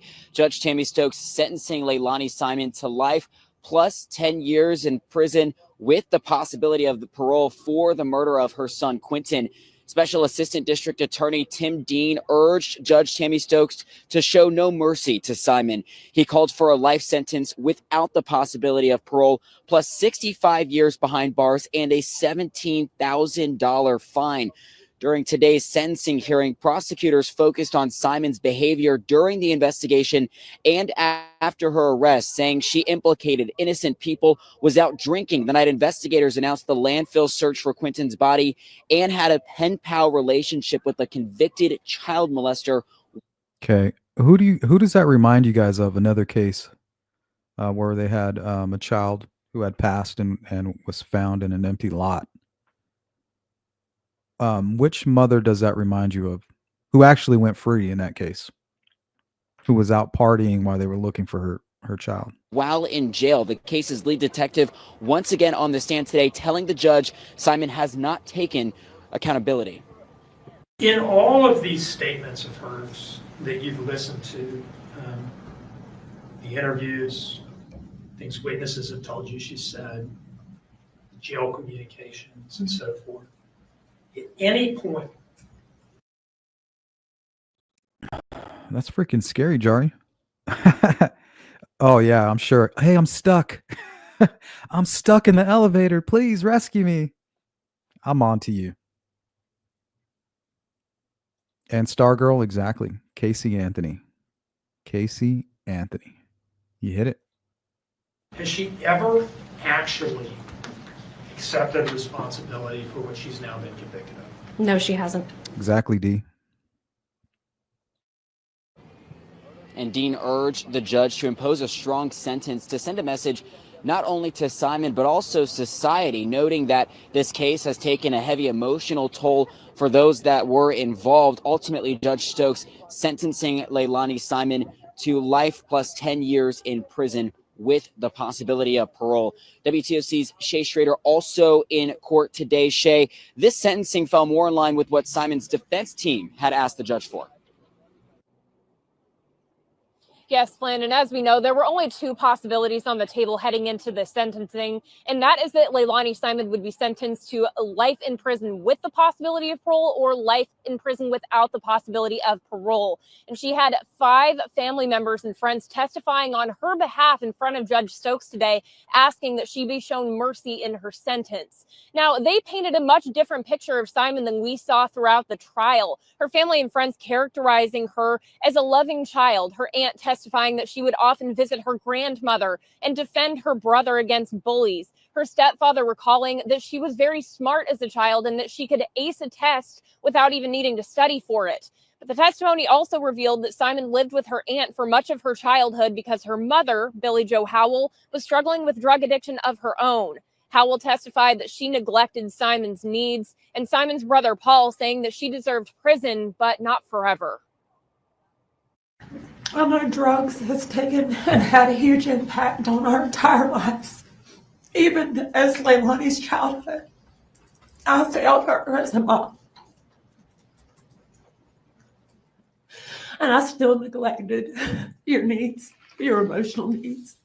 I still wasn't there for you to be your mom. Making the grandmother feel like it's her fault, that's fucked up.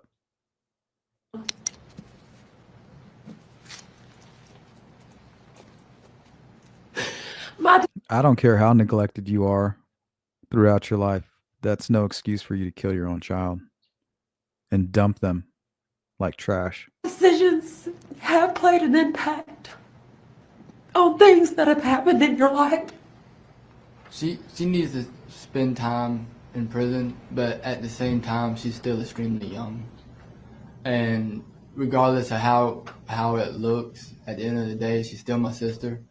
And I feel like even though she was convicted of what she was convicted of, she still deserves a chance, even if it's later in her life.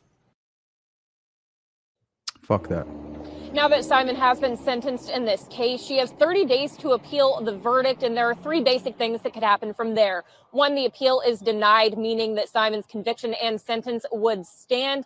The decision could be reversed by an appellate court, meaning that Simon would be acquitted on the charges, or a court could remand the decision, meaning that she would get a new trial. And I did speak with Simon's lead attorney, Martin Hilliard, this afternoon, and he told me that they are absolutely going to file an appeal within those 30 days. We are going to continue following this case as it continues to develop, so stick with us. Good luck with that. Yep, Susan Smith. Thank God she didn't get paroled.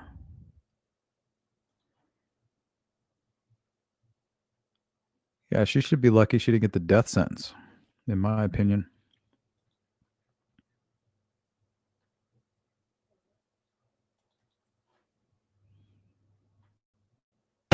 Billie Jo Howell. It's Billie, Billie, Joe, J-O, Howell, Howell. And you are Miss Simon's mother, correct? Yes. And you understand what we're here for today, correct? Yes, sir, I do. And I've asked you to come forward and, if you wanted to make a statement on Leilani's behalf. Did I not? Oh, yes, sir. Okay. And you understand the court is the only sentence in the state of Georgia on a murder conviction is either life with or life without parole. You understand that, correct? Yes, sir. Okay, but you still having a chance to address the court and say what's on your mind. Would you like to do that? Yes, sir. Okay. And you can either speak naturally, or I can ask you questions, or you can read from a prepared statement if you'd like to, Ms. Howell. Which do you prefer? Not trying to put you on the spot, but you were unsure before. I am still unsure. Okay. I know drugs has taken and had a huge impact on our entire lives. Even as Leilani's childhood, I failed her as a mom. She's blaming herself. I allowed addiction to take over my life at a young age. And you and your brother were just babies. And you lived with my sister. And I made sure you were okay. Look, the only time that she's showing any emotion is when she's being called the victim. Fuck that. And through those times, it was still really hard on you because you wanted your mom. Just like I know they're going to want their mom.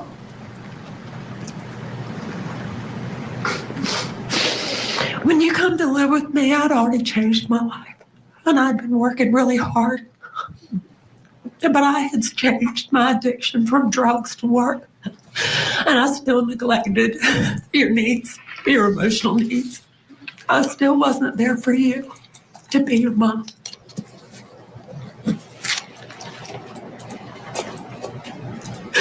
My decisions have played an impact on things that have happened in your life. And there's absolutely nothing I can do to take it away. But I'm working every day. Yeah, look at her face. I want you guys to take a look at the emotion on her face. Like, yes, Mom, it is your fault. It wasn't my fault. If you wouldn't have done what you did to me, I wouldn't have done what I did to Quinton. That's psychopathy right there, guys. The only time you ever feel any emotion is when it has something to do with you. Daily money, every day between counseling and parenting classes and taking other classes because I want to be better. Because I have to believe that it's still not too late and that we still have a chance, regardless of what it looks like. Quinton and the other children changed my life even more. And I was so afraid for you that I never let you fail. I always just scooped right in and fixed everything, which wasn't good for you. It didn't allow you to grow and to be able to make good decisions for yourself. I do take accountability today. Because I should have been a better mom and a better grandma. Welcome in, I Lacey. should have seen something.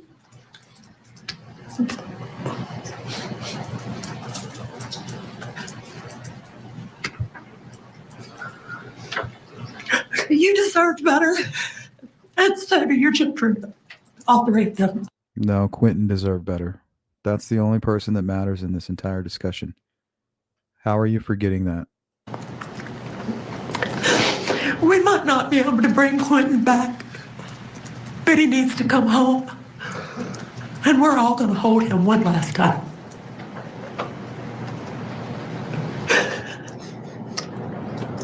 I just want to make it better, Leilani, and I don't know how. All I can do is be here for you and answer every phone call.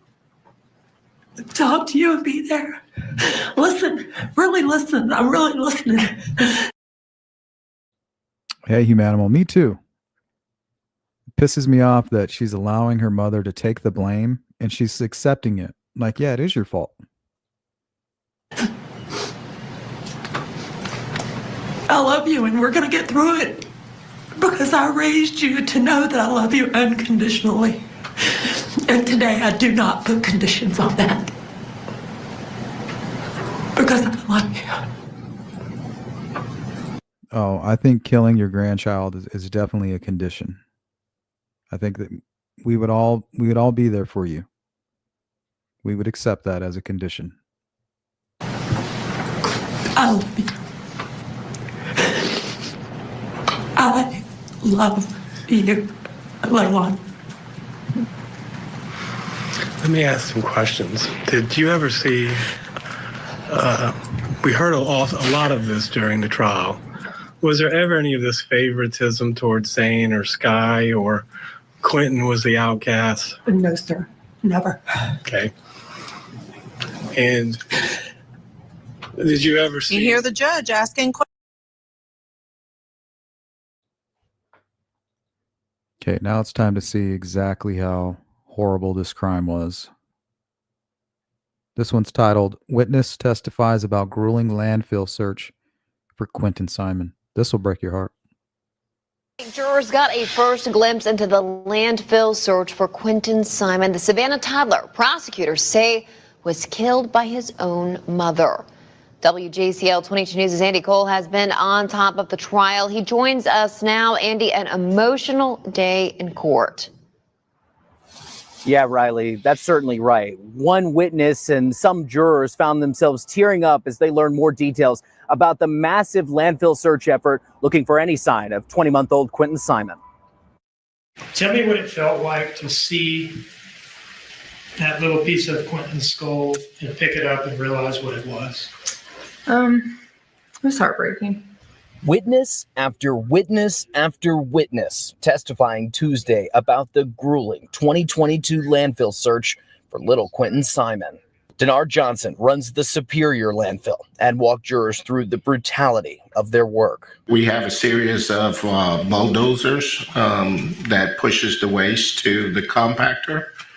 And the compactor has cleat wheels and that spread the waste and pulverize the waste. Witnesses took jurors back 2 years ago, describing their physically, mentally, and emotionally draining work. Over 31 days, an all-volunteer group searched through 1.2 million pounds of trash, piece by piece. By the time it got to the point where we saw it, it had been shredded and mashed and mixed with dirt.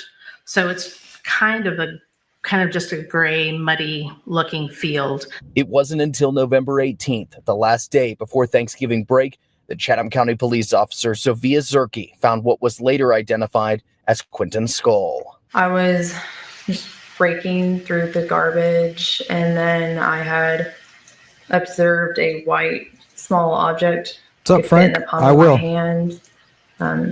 It looked like bone to me. That was the largest piece of Quinton those experts found. But once they had it, searchers testified that they knew they'd find other pieces close by, and they did. His remains were placed in a box draped in an American flag, heading for the FBI lab in Quantico, Virginia.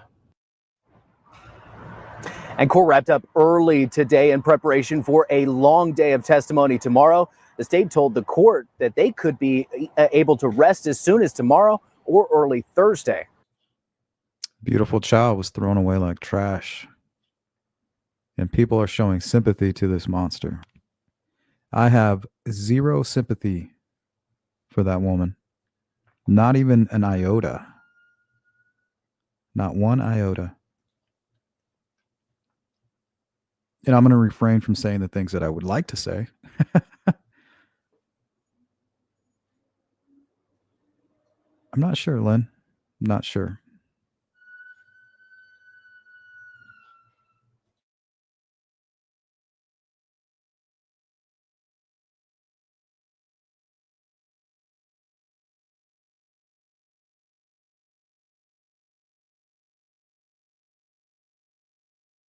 Okay, now before we get out of here, we are running out of time, so I'm not going to be able to get into tomorrow or maybe on Monday. I think we're going to do these little live streams quite often.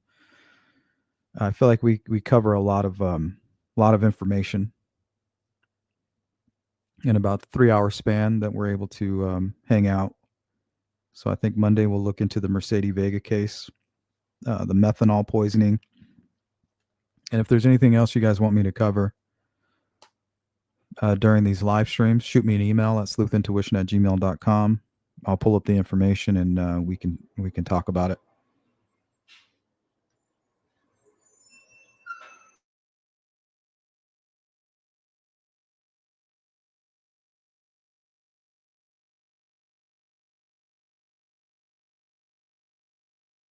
What's up, Crime Cricket?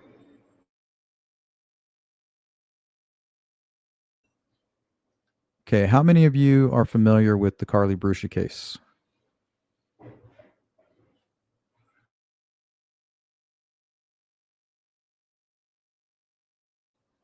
This case is from February 1st of 2004. It took place in Sarasota.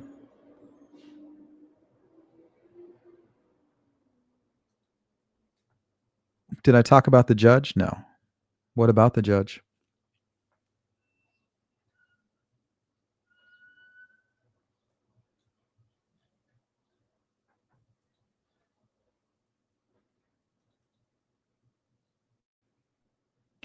Okay, Carly Brucia. This case is exactly like Delphi. The same evil that possessed Richard Allen is what possessed the killer in this case, John Smith.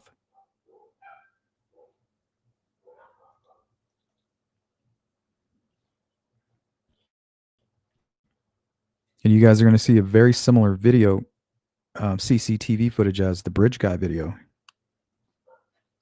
Here's a photo of Carly. You guys might have heard of Carly's Law.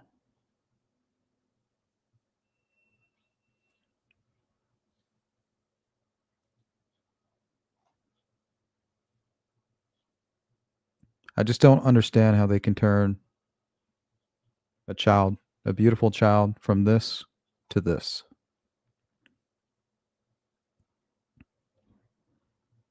And how, as a parent, you're supposed to continue living. I don't know if I could find the strength. I feel like I would be at war with God or something, you know?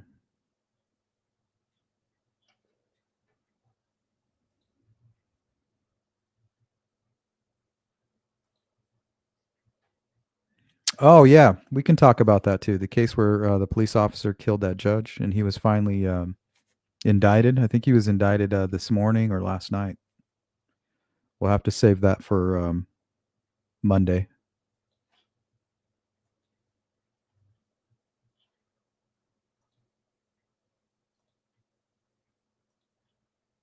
Okay, let's pull up this quick article.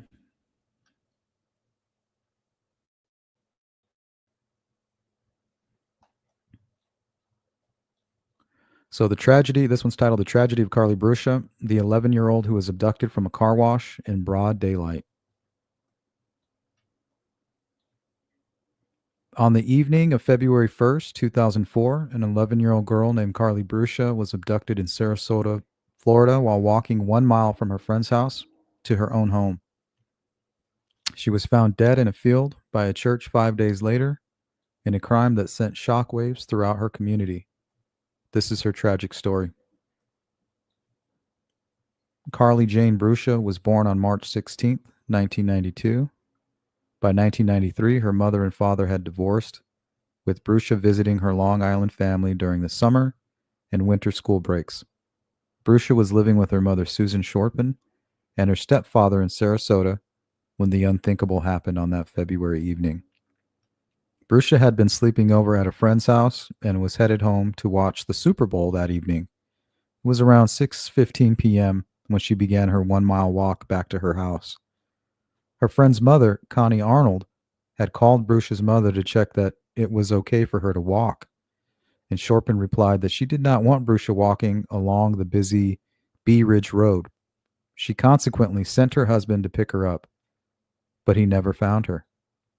Brucia's parents called 911 around 7:30 p.m., and police initiated a large-scale search for Brucia, and the unbearable hours ticked by.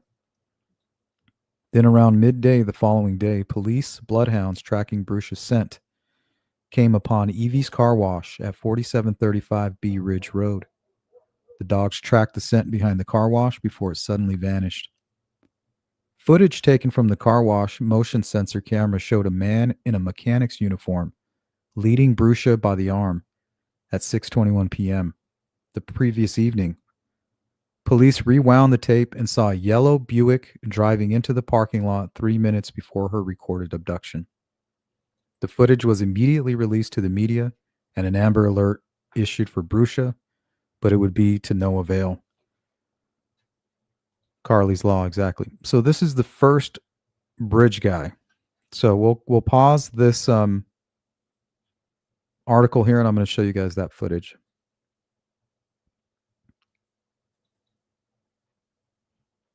Same evil that met with Abby and Libby on that bridge, you're going to see right here in this footage. I mean, I'm talking identical, guys. This is what evil looks like.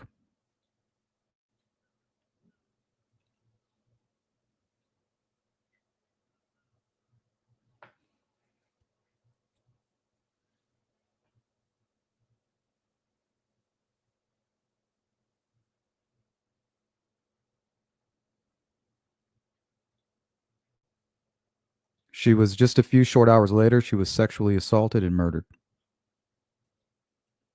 And dumped.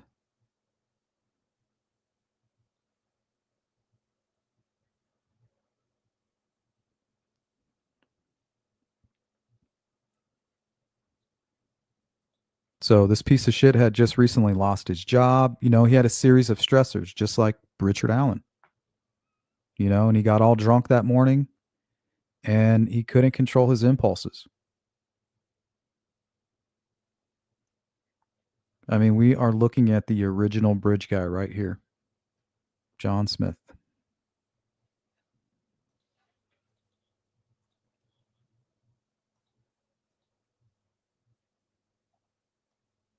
Okay, let me continue on with this article here.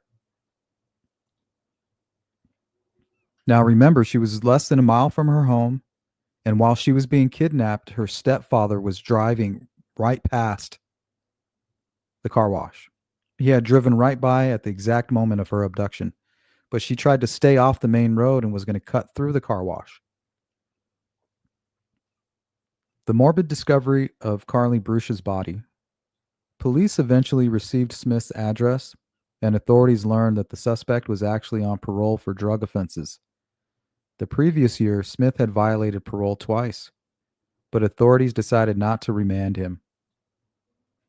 Dummies.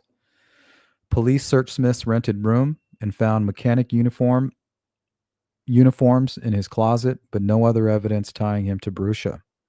When officers found drug paraphernalia in his car, Smith was taken into custody for a parole violation.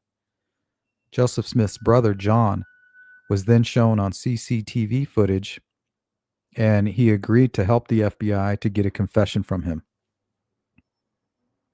So I have some videos of his brother, which are kind of shocking. Let's watch those real quick. Thing that I messed up with in that Clay Brucia trial was which truck I was driving. Remember, I was petrified to go. Just in case you missed it, this is going to be John Smith's brother, the killer of Carly. He helped to get a confession from his brother John. Testimony to trial. I had been up for days on drugs, and for some reason, I said when I don't forget who we were to Bruce said what vehicle were you driving? I had two trucks. I said the other truck, and I said whoa! I mean the Escalade. I caught myself. That's the only thing that could. And then after he started badgering me, that's when I got really aggressive. I was like, he choked her today. He told me he choked her. I don't know if you remember it, but yeah, it was tough. And just like when I went in the bathroom every time, I was smoking crack. I'm nodding out while I'm testifying. The judge told me to take a break. They didn't know what I was doing. They escorted me to the bathroom. They actually stood outside the door. Let me smoke crack. One time they came, he's like, Jesus Christ, are you done yet? So that sounds like grounds for a mistrial. So the brother of a killer is being asked to testify against John, the killer of Carly, but he's a meth head, and he has to have his fix. And during the trial, he's telling us right here that they allowed him to go into the bathroom and smoke crack. I mean, that can't be legal. Something's up with that. Something's not right with that. But I mean, I don't know. I don't know what my opinion is about that. It's very strange though. But when I came back in, I didn't lie about being on drugs, because whether I did drugs or not did not change what he told me and what he did. No. Whether I drove a green truck, a blue truck, a truck, he told me that he strangled her. That was what he told me when they put me together in that little jail cell, that little meeting there. And the reason why, when I came out, they said, what did he say? What did he say? I said, he said nothing, because he told me that he tied her up. And I thought, I just drive over there, let her go, something like that. But after that, he started sending me letters and so forth, and in his own admission, and it's Oh yeah, not meth, crack. I guess that's different, right? Crack cocaine. I thought meth was. I don't know. I always thought that was the same thing, but I guess I'm wrong. he choked her to death. All right, I have one more of him. My life,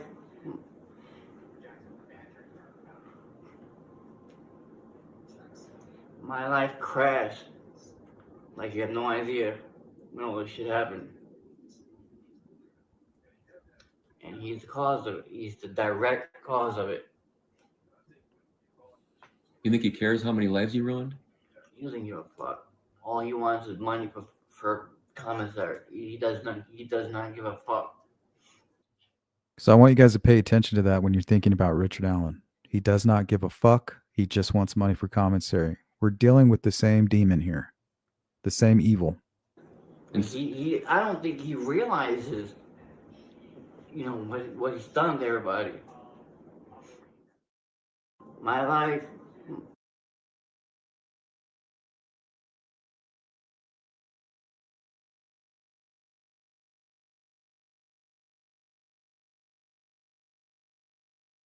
So they used Joseph Smith's brother, John Smith.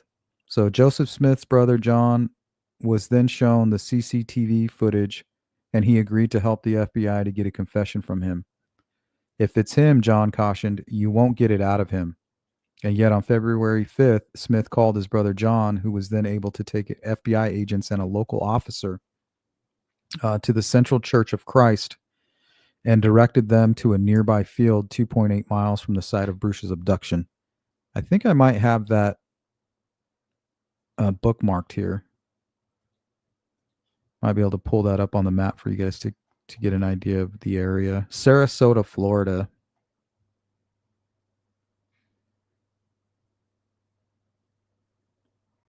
I think this might be it.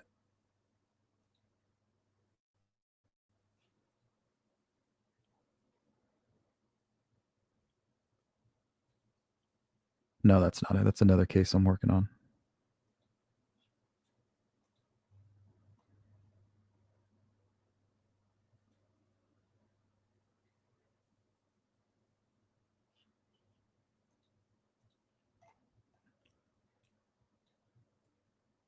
Shit, what'd I do with that? Oh, you know why? Because it's in Google Earth.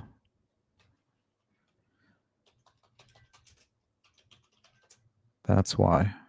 Let me pull up Google Earth.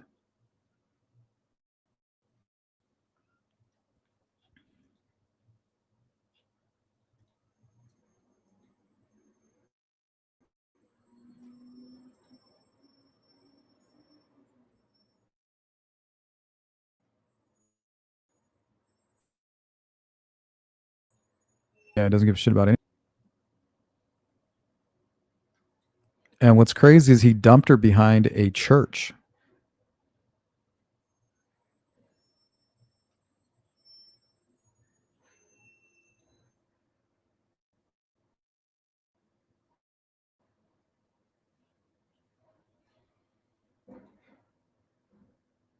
What the hell?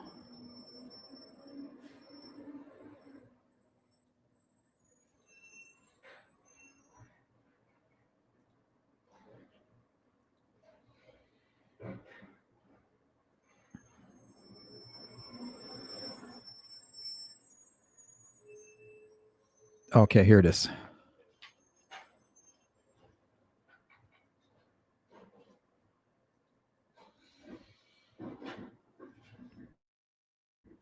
So they found her. So let me zoom out just to kind of show you where the location is. Sarasota. I've never been to Florida.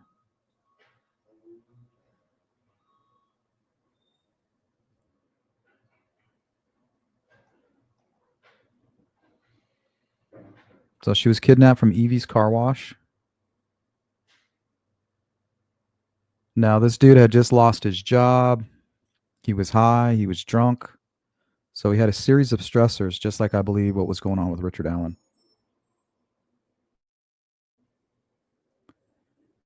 And I believe she cut through the back area here. I think this is where that CCTV footage was. So she was going to take a shot. And he saw her walking and saw her kind of cut through the parking lot and went back there and abducted her. Couldn't control himself.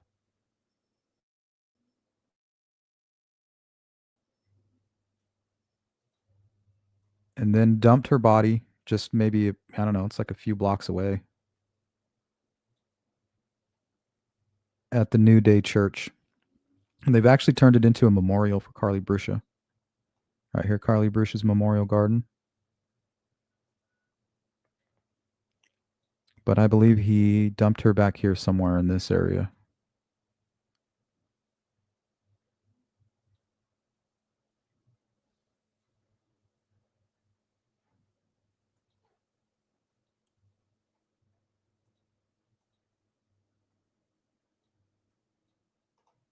Okay, while out the church, John received another call from his brother who described the location of Brucia's body.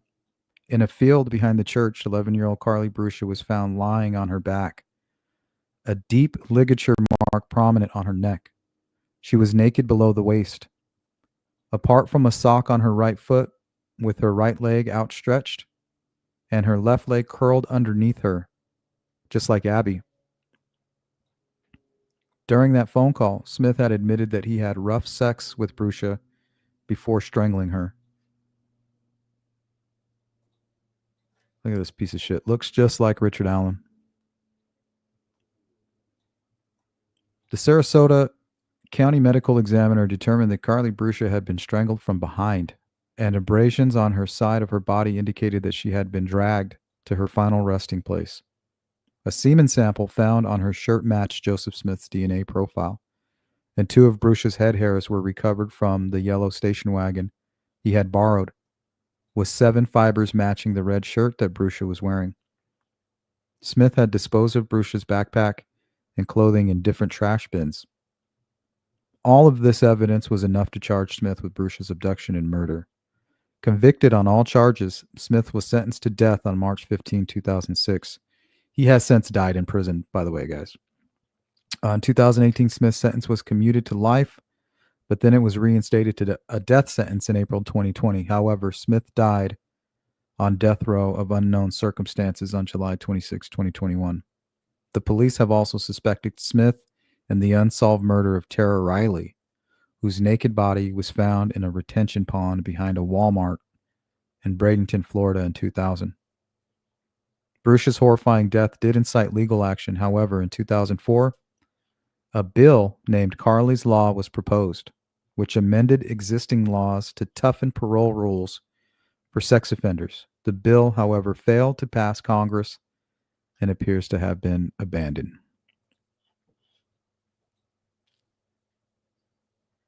I think I have some photos here from her memorial garden that they created. I would love to visit this area here. It's really nice. So her body was discovered somewhere back there. There's like a wooded area.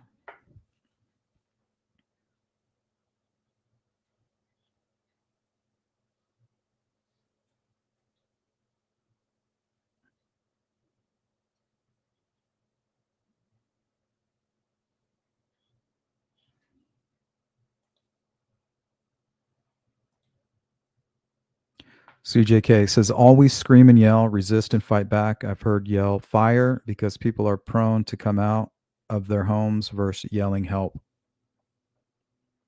Yeah, you never go to a secondary location, but as a child, I mean, you're not even going to be thinking about that. There's no way you can fathom the evil that's right in front of you. You know what I mean? Like, there's no way that this guy's going to hurt me. You know, I'm 100 yards away from my own home. You know, they can't even wrap their mind around the evil that they're dealing with.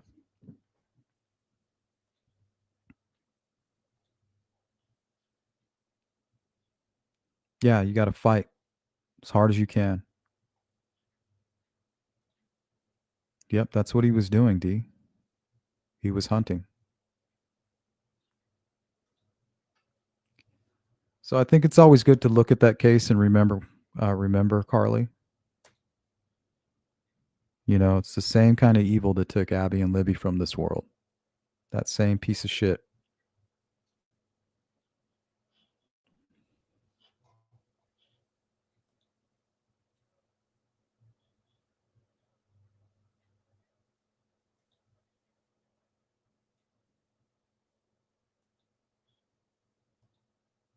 All right, guys, that's going to do it for today's live stream.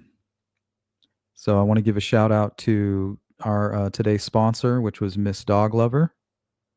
And Monday, we're going to do another similar live stream to this. But over the weekend, guys, we're going to be covering the Flora arson murder. I'm going to have a guest on, Kathy Clendenning. She has all of the information necessary to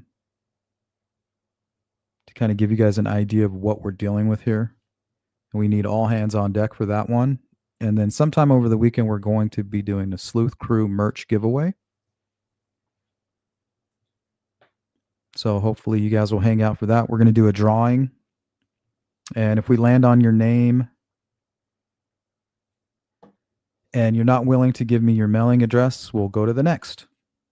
We'll spin the wheel. But make sure you guys have a safe weekend. Be safe tonight if you're going out. That's for all you single folks or all you party animals. Be careful. Watch out for your family members. Watch out for narcissistic psychopaths. And let me close out this poll. If you guys want to go ahead and vote on it real quick. It's just a little bit silly from our last meeting. Who is the lesser evil? Michael Myers, Freddy Krueger, Jason Voorhees, or Hillary Clinton? So far, you guys said Freddy Krueger, but I'd have to vote maybe for Jason Voorhees.